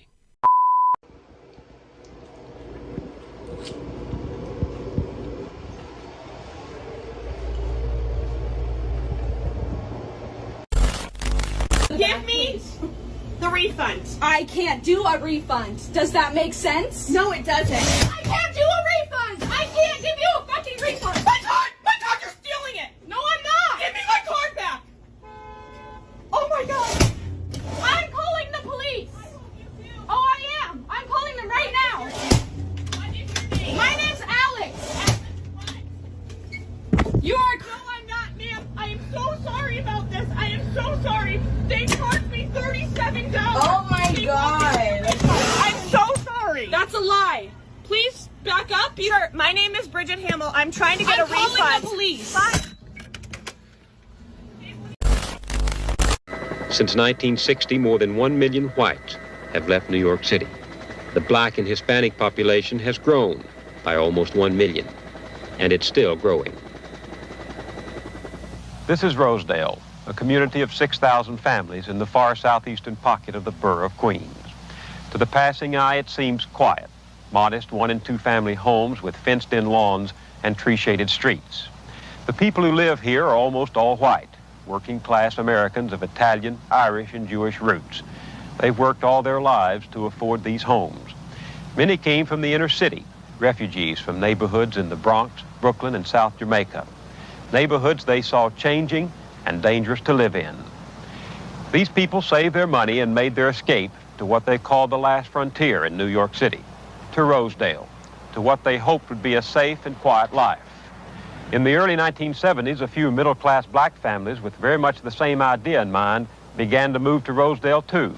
The whites saw their coming as a threat, the forerunner of more blacks bringing crime, blight, and poor services they had witnessed in other neighborhoods in the city. And the peace of Rosedale was shattered. In 1971, a score of men and teenage boys using axes and picks nearly destroyed a house reportedly bought by a black man married to a white woman. 200 residents stood by and watched. Since then, more than 10 acts of violence have been aimed at the few blacks living in Rosedale. The tension escalated with the coming of the Spencers. In the summer of '74, Tony and Glenda Spencer bought this 7-room house on 136th Avenue. They came to New York from the West Indies after living in London. Spencer, a photo engraver in Manhattan, said they just wanted a good place to live. But some whites suspected them of blockbusting, of trying to force lower property values on Rosedale homes so other blacks could afford to buy here. Before the Spencers moved in, their house was set on fire with gasoline. They moved anyway. On New Year's Eve day a year ago, while the Spencers and their sons slept, a pipe bomb exploded on the porch and smashed through the windows of the house. Police said the bomb was intended to wipe out the family. Attached to the bomb was a note that read, "Nigger be warned. We have time. We will get your firstborn first." It was signed, "Viva Boston, KKK."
Turn around, Yum. Don't come back. Don't come back. Don't come back. It is a new boy running with that. Come on, Yum. We were riding down this block, and these white people start saying, "Get out of here, niggas. You know, get out of my neighborhood. Don't come to this neighborhood." And then they start hitting on her. Throwing rocks and everything else. Throwing rocks. Because we were in their neighborhood. We went on a bike hike to McDonald's. We didn't mean to bother anybody. We had a nice saw a parade, we saw a gathering, so we went down there to see what was happening. All right. I mean, we didn't bother anybody. We weren't looking for trouble. I never even know people around here were like that. I've never experienced anything like this in my life. What happened to you? Nothing happened to me, but this little boy, short boy about my size, or little short, had picked up a rock, and he was in the front of all these tall honkies. But he threw the rock. He tried to hit my sister, but he almost hit me about that much away from me. And I was sure wish he had hit me with that rock. I would pick up the rock right next to me and hit him right dead in his face.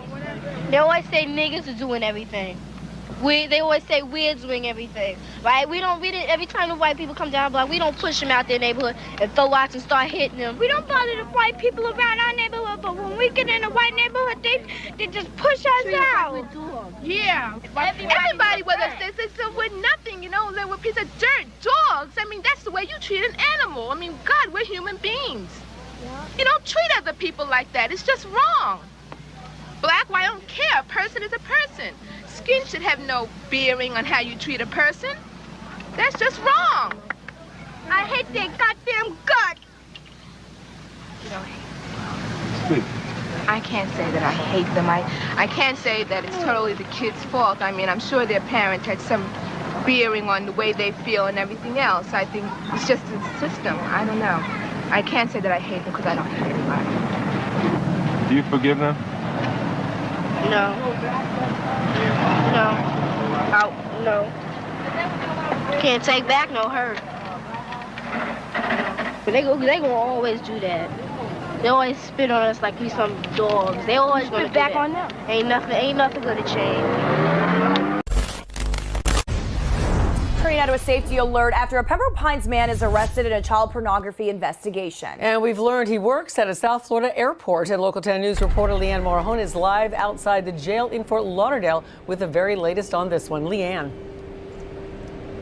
Well, we're told that he works as an airport screener. We are still working to confirm exactly which South Florida airport he's employed at, but let's show you his photo. This is 61-year-old Michael Alenick of Pembroke Pines. He was arrested Tuesday on child pornography charges. He did appear before a bond court judge today who ordered that he be held in lieu of a $25,000 bond.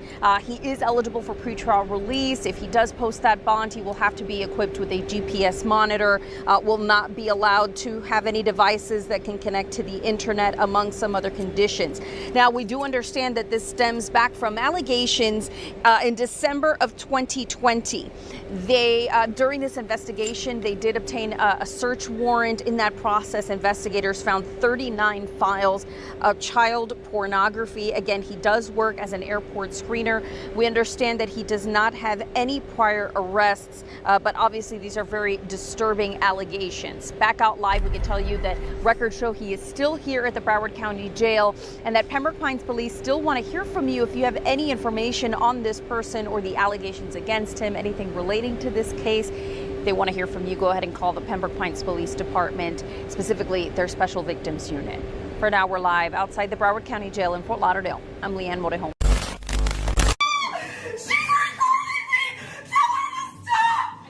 You keep lying saying I'm threatening you, so I'm recording to protect myself.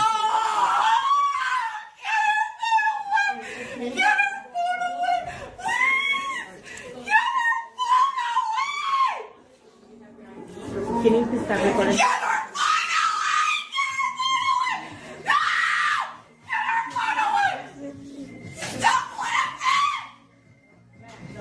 Yeah. Crazy lady. Okay, she attacked me and try to say I attacked her. You cut. Yeah, look at this. Get away from me! Oh, y'all better get this lady. Get away from me! You gonna? You look at this. That's security. Get the phone! Get security. Look at this. Yes, can y'all get her away from me?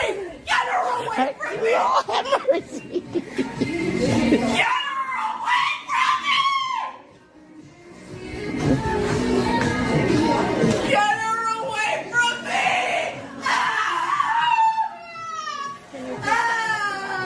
No, I gotta just protect myself. She's trying to attack me. No. Stop threatening me! See, and she's saying I'm threatening her. I'm not saying nothing to her. It's to protect me. Once the law get here, who they gonna believe? Her white ass or my black ass?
Thank you for watching. Don't forget you can support this channel by Cash App, $Malkiyah Music. Also be sure to check out the Patreon for uncensored documentaries, films, deep dives, and much more content that you won't find here on YouTube. Check out the merch store for the latest strip. And let me not forget to say, if you haven't already, subscribe and hit that like button and tap in with us. All praises to the Most High, Yahuwah, the highest. Shalom.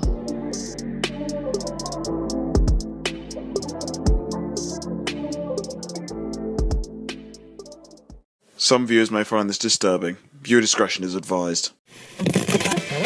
Christopher Stevens is charged with statutory rape and sodomy. A woman says the abuse occurred between her sophomore and senior year.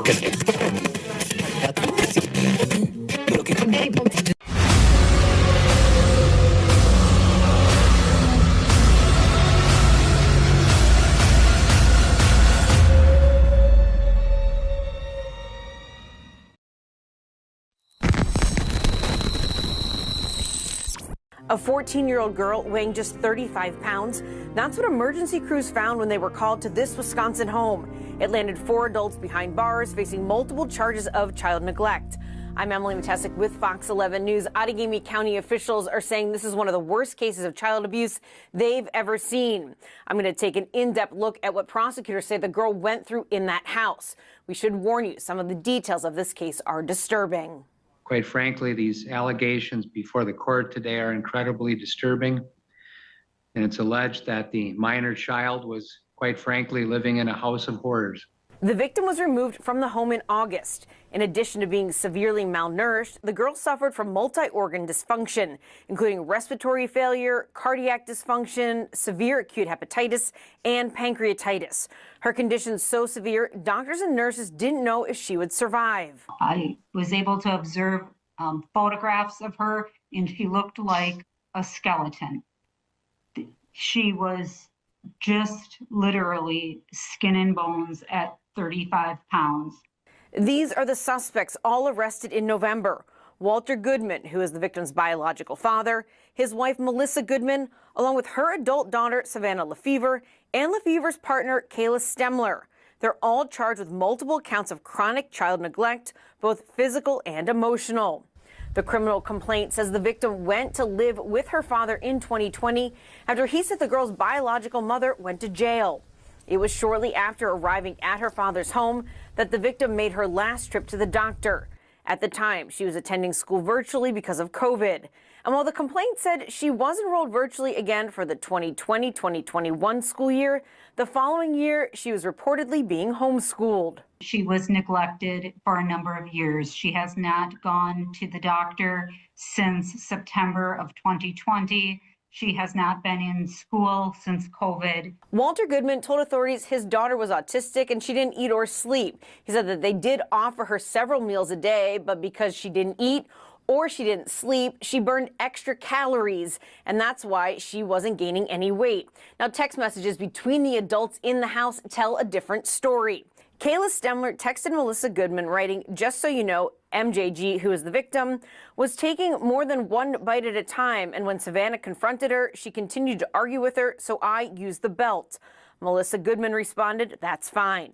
Another text message exchange in the criminal complaint illustrates the disdain the adults had for the victim.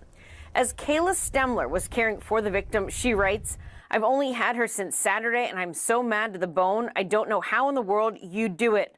Melissa Goodman responds, "It's hard, to be honest, and some days I don't want to anymore and wish she'd just go away. I'm just being honest." Savannah Lefevre chimes in, "I just want to karate kick her dumb head." Stemler responds, "I totally get that." Even the girl's father didn't want her around. In an interview with a friend of Walter Goodman, the man told authorities that he told Goodman he needed to treat his daughter better. The complaint said Goodman responded by saying, "If I could leave her somewhere in the woods, I'd leave her." The man said Goodman then addressed the girl saying, "I wish I could kill you." The complaint also says the girl spent the majority of time locked in her room. Walter Goodman telling authorities he would watch and communicate with the girl through a webcam he had set up in that room. He claimed she would self-harm. This is the most egregious case of child neglect I think I have ever personally seen in my nearly 25-year career. The case was only discovered after Walter Goodman called 911 in August to report the girl was very weak and lethargic. The first officer to arrive at the home said he believed the child, because of her size, was only about 6 or 7 years old. She was immediately hospitalized in Green Bay before being transferred to Children's Wisconsin near Milwaukee. A nurse caring for the girl, upon explaining to the victim she would get 3 meals a day, noted the girl's eyes lit up as she started listing off all the options of food she could have over the course of her hospitalization. She then told the nurse her dad would be so mad because he didn't like when she eats so much. She has now since been released from the hospital and is gaining weight and is doing better. The charges Walter and Melissa Goodman, along with Savannah Lefevre and Kayla Stemler, are facing carry more than 80 years in prison. The 4 remained in the Outagamie County Jail as bail was set between $100,000 and $150,000 cash for all of them. All 4 will be back in court later this month for preliminary hearings. You can read the criminal complaints filed in this case at the link below in the description.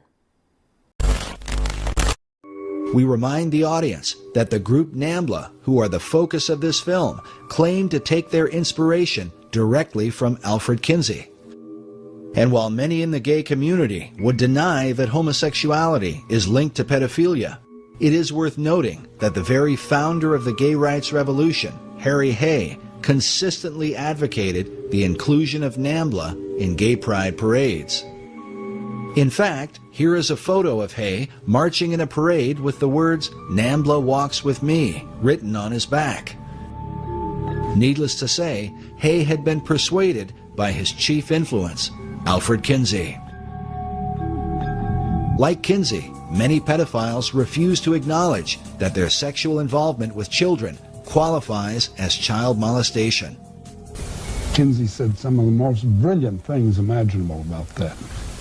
Pedophilia is an almost non-existent kind of crime, and the thing that he hated most about it is that people use words like child molestation. What is that? Nobody knows. Abuse of children? Are they talking about bollocks them against the ear or hitting them with a stovepipe? Are they talking about tickling them a little? Are you talking about fondling? You're going to put fondling and death attacks in the same group? As Kinsey said, by this kind of paranoia, you do the child more damage for life than all the pedophiles in the world would do.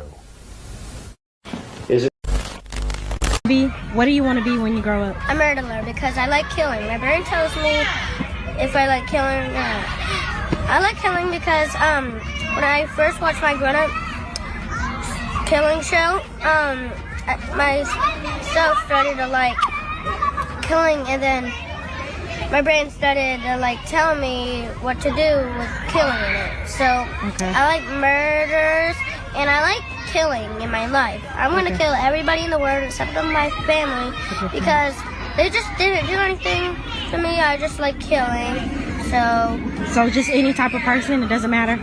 What about me? Yeah. Even me? No, not even my teachers either. Okay, because I'm the first person that you told this. Am I? Yeah? So, I just like killing. So what are you going to be again when you grow up? A murderer. Okay. Bye. Bye. When we talk about this being an Asian problem, a Muslim problem. 100%, according to the NCA, of paedophiles, so not people who exploit vulnerability, but people who are just sexually attracted to children, are white. That's type 2. Okay. We don't talk about that as a white problem, and we also don't say that the white community needs to work out what is going wrong here and why there is paedophilia in its.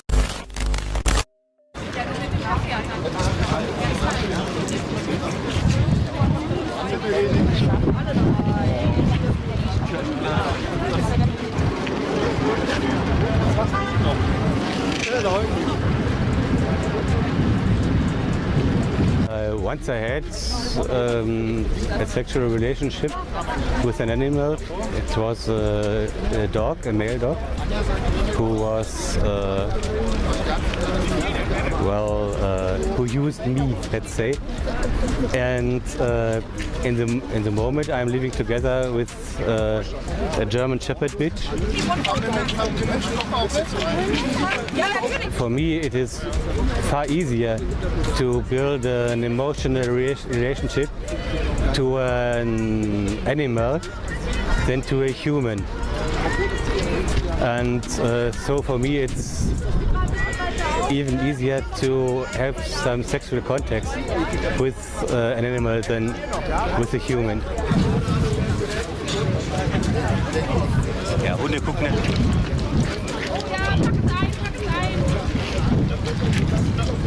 Hier, nimm jetzt so. Das hast du so deiner Familie erzählt?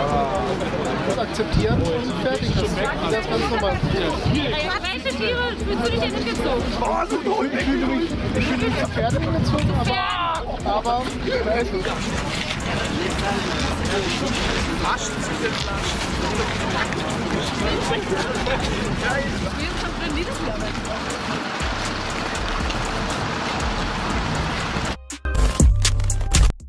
A federal grand jury indicted 2 North Texas men accused of plotting to invade a foreign island, kill the men, and take the women as sex slaves. Prosecutors say one of the men enlisted in the Air Force to get military training he thought he needed. Fox 4's Blake Hansen in our newsroom tonight with these stunning allegations. Blake. Yeah, Stephen Heather, federal prosecutors say the suspects didn't plan to go it alone. In fact, the feds say they plan to recruit people who are homeless in Washington, D.C. to serve on their, quote, expeditionary force and take over a small Haitian island. The grand jury indictment handed up today charges 21-year-old Gavin Weisenberg from Allen and 20-year-old Tanner Thomas from Argyle with conspiracy to murder, maim, or kidnap in a foreign country, as well as a charge of production of child pornography. Record show Weisenberg was booked into the Collin County Jail in July. We've not been able to find a mugshot for Thomas. Prosecutors say he was in the U.S. Air Force at the time. The place they are accused of plotting to invade is called Gonave Island. It is part of the Republic of Haiti. It's not small. In fact, that island has about 87,000 residents. Prosecutors say Weisenberg and Thomas plan to lead that expeditionary force by sailboats to the island, murder the men, take control of the island, and then turn the women into sex slaves, according to prosecutors. The feds say the plan dates back to August of last year. They say Weisenberg enrolled in a Rockwall Fire Academy to learn command and control protocols, but flunked out in February. And they say he then traveled to Thailand to learn how to sail, but didn't enroll in the school due to the cost. The feds say Thomas, meanwhile, enlisted in the Air Force in January and in March, changed his station assignment from Germany to Maryland to better coordinate the invasion and recruit the homeless population in D.C. We reached out to attorneys listed for Weisenberg and did not hear back. We could not find attorneys listed for Thomas. Prosecutors say they face up to life in prison if convicted on the conspiracy to murder charge. Stephen, Heather. All right, Blake Hansen in the newsroom. Thank you. This morning, an investigation with disgusting allegations, including sexual crimes against children. Yeah, 4 people now arrested in this large child exploitation case. Going to show you some of their photos here. These are the people that are now facing charges as investigators announced the arrest on Thursday. The claims include child and animal sex abuse. Some of the details are just too horrible for us to talk about here on TV. There are more than 60 charges in all including child exploitation, possession of child pornography, things like sexual misconduct with a minor. If you want to learn more about these four, what they're accused of doing, you can read about the suspects and the accusations. We have a website story up at fox59.com.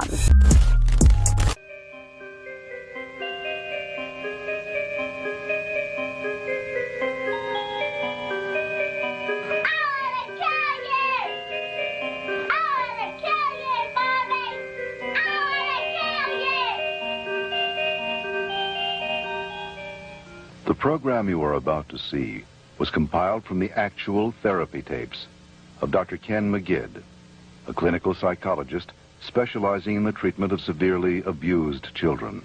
Children so traumatized in the first years of life that they do not bond with other people. They are children who cannot love or accept love. Children without conscience who can hurt or even kill without remorse. This film shows the devastating effects of abuse on a child. It also shows that victims can be helped. It is the story of a 6.5-year-old girl named Beth. Do you ever stick pins in people? Mm-hmm. Who? My brother. Okay. Do you do it a little bit or a lot? A lot. Okay. And what are you trying to do to your brother? Kill him. Why do you want your brother to die? Because I was hurt so bad, and I don't want to be around people. Okay. Who else would you like to stick pins into? Mommy and Daddy. What would you like to have happen to them? Die. Do you have animals, Beth? 4 of them. Can you tell me their names? Clyde, Shuggy, Darcy, and Annie. And Daddy said a day ago that there was a stray cat who did not have a home, so Daddy was taking care of it and took it to the vet when he had his flight to go. And what do you do to the animals, Beth? Stick them with pins. Do you stick them a little bit or a lot? A lot. What are you trying to do to the animals, Beth? Kill them. What do they do when you stick them with the pins? Well, Annie cries. She's a dog. She got baby birds down out of the nest, and we thought maybe she was just curious.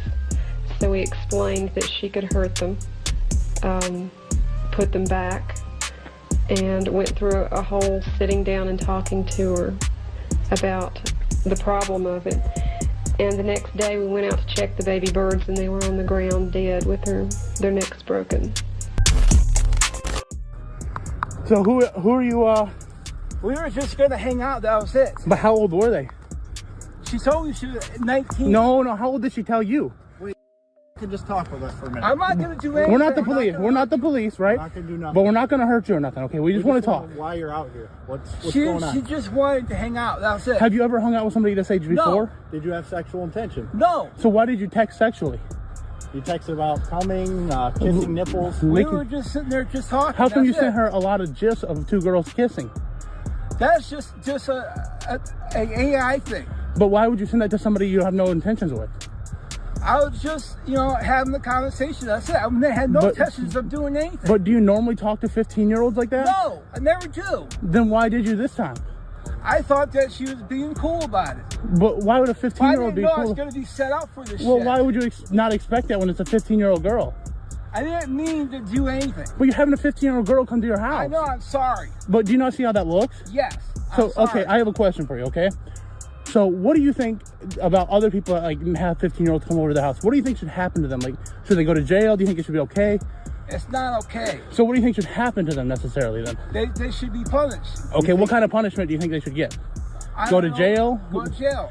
All right. I wasn't planning on doing anything. Okay, but do you not see how bad it looks to have a 15? Okay, because what time is it right now? I don't even know. Really late? Yeah. Okay, so what was your intentions then with this 15-year-old? We were just gonna watch some movies. That was it. What do you not? Okay, do you have any kids? No, I Okay, don't. if you had a 15-year-old daughter, I would not let it happen. and you had a 50-year-old man wanting to have them come over to watch movies late at night, I would not let it happen. and you even asked, would your parents get mad? And they told you that they'd have to sneak out. So do you not see how that looks really bad now? And I'm sorry. Okay. Well, do you think, like, moving forward, you should seek some counseling for this? Because it seems to be an issue. Yes, and I'm sorry. Okay, but I have some more questions. You can go home. We're not holding you, okay? I want to make that clear. Okay. I'm totally sorry. Okay, I didn't know. I appreciate that. Okay, I just want to know, have you ever done anything like this at all? But you did know her age. Okay, let's get that clear. They told you 2 times their age right away, and you said, that's amazing, or something along those lines. I said that. And then you're calling her baby. That's what I told her. No, you didn't. We have everything from start to finish. You never said that. And then you even removed her last night and added her back this morning. Why is that? Because I felt bad. You felt bad, so what changed your mind into the morning? I just wanted to know how she was doing. That was it. But so you're here to meet with her, and that's how she's doing? And then you also texted her sexually more today. You asked her if she wanted to kiss and everything like that. We also discussed orgasms. We got licking butts. Sorry. A Suffolk woman is behind bars tonight facing some pretty disturbing charges. She's charged with not just abusing animals, but also having sex with them. This is 42-year-old Christina Patterson, who now faces 6 counts of crimes against nature. Things like bestiality, carnally knowing an animal, and 6 counts of animal cruelty. Mrs. Patterson is ready to defend herself in court if necessary, but at this stage, she has not been indicted or charged with any crime. That's what Christina Patterson's lawyer at the time told us months ago, but that's all changed. In July of 2017, Suffolk police executed a search warrant at a home Patterson shared with her husband, Richard.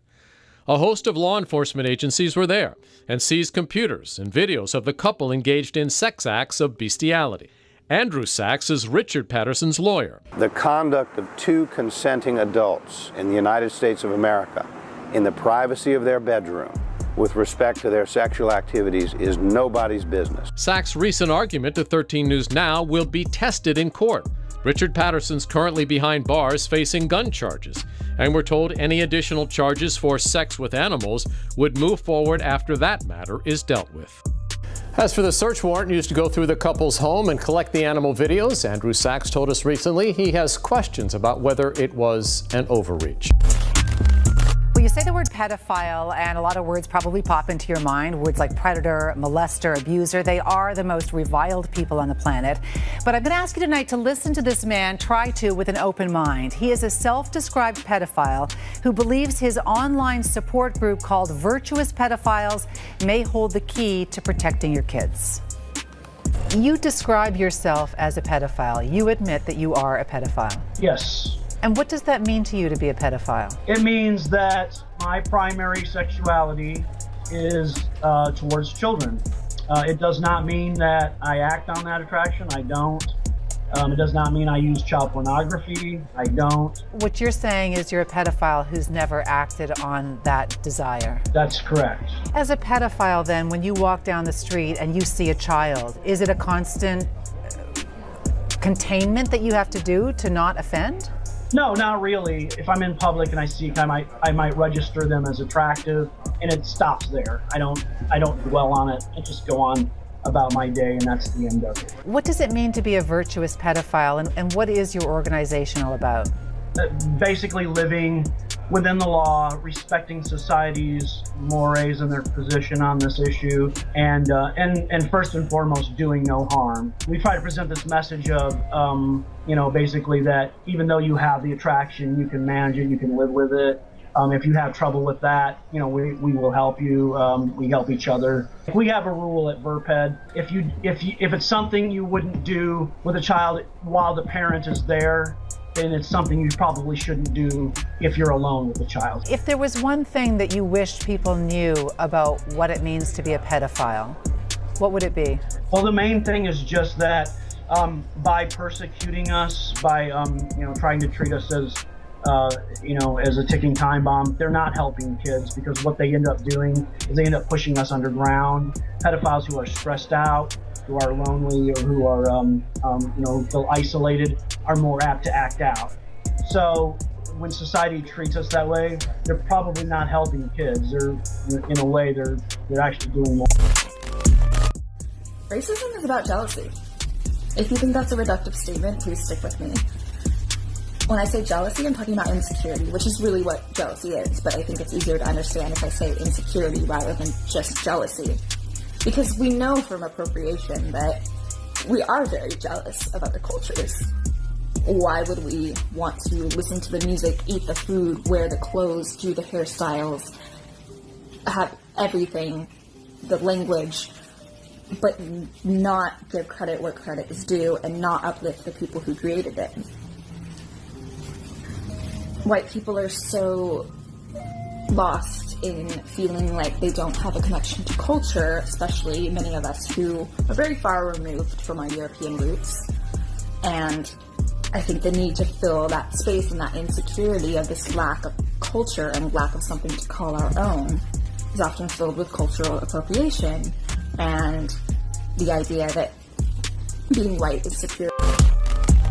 There are now 5 former Ohio State wrestlers accusing Republican Congressman Jim Jordan of knowing about a team doctor's alleged sexual misconduct. 43 men who say they were sexually assaulted, abused, molested, or harassed by Dr. Richard Strauss. The former employee at the Republican National Committee was just sentenced to 12 years in prison for possession of child porn. He also told people in this group that his preference was for babies and saying that they were his, quote, absolute favorite, and solicited another member of the group for videos of babies being raped. George Nader. His criminal history included multiple convictions for child pornography and child molestation. This morning, a judge sentenced Ralph Shorty to 15 years in prison. Police caught Shorty in a hotel room with a then 17-year-old boy. The new charges against Joel Greenberg. Sex trafficking of a minor and stalking a political opponent. Florida Republican Congressman Matt Gaetz allegedly having a sexual relationship with a 17-year-old girl. Investigators examining whether he, quote, violated federal sex trafficking laws. To all of a sudden act like this phenomenon of girls getting pregnant at a young age that we consider young, 16 or 17, to act like it's a new thing is ridiculous. Girls between the ages of like 17 and 24 is when they're technically most fertile. Yiannopoulos arguing sexual relationships between 13-year-old boys that men in their 20s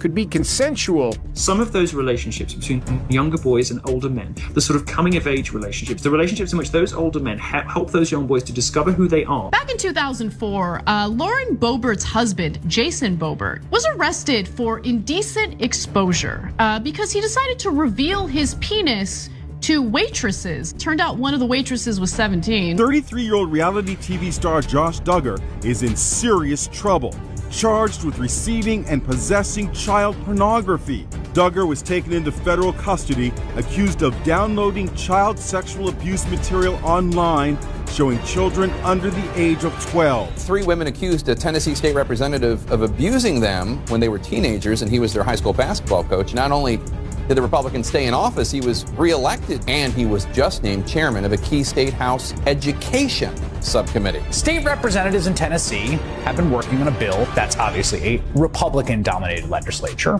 The House version of the bill, as it was introduced, didn't include an age minimum. Yeah, it means it could pave the way to legalize child marriage, like child brides. Congressman Rose's engagement announcement. No, that is not his daughter. They reportedly met while she was in high school. He was about 42. Tucker's talking about former cult leader Warren Jeffs, who was convicted of sexually assaulting minors. Well, actually, he's not in prison for that. Warren Jeffs didn't marry underage girls.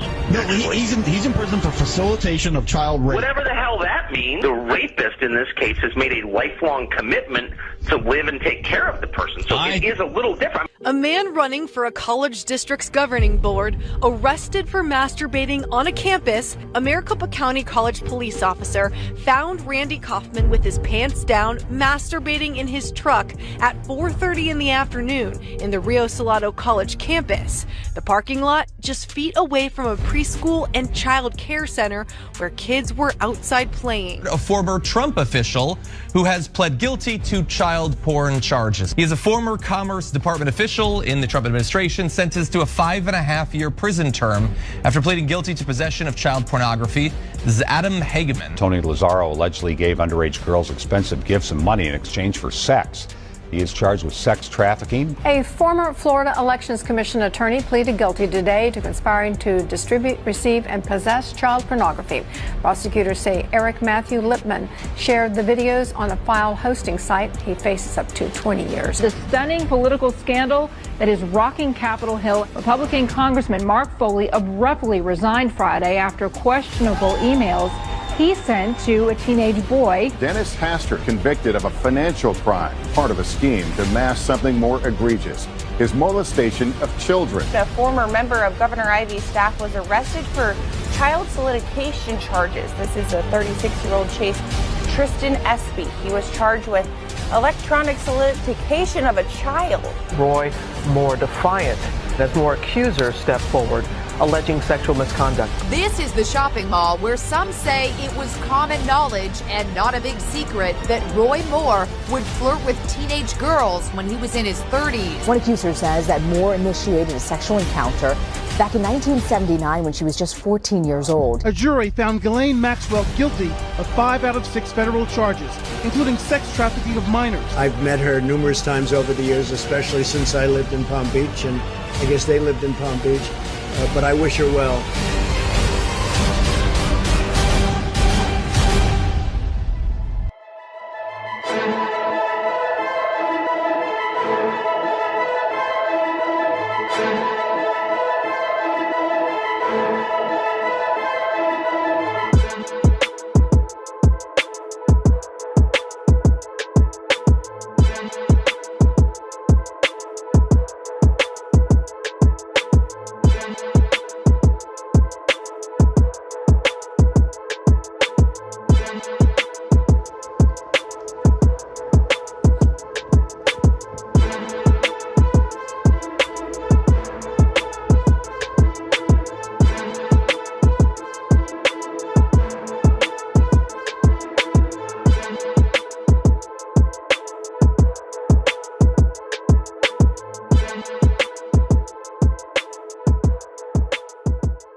Thank you for watching. Don't forget you can support this channel by Cash App, $Malkiyah Music. Also be sure to check out the Patreon for uncensored documentaries, films, deep dives, and much more content that you won't find here on YouTube. Check out the merch store for the latest trip. And let me not forget to say, if you haven't already, subscribe and hit that like button and tap in with us. All praises to the Most High, Yahuwah, the highest. Shalom.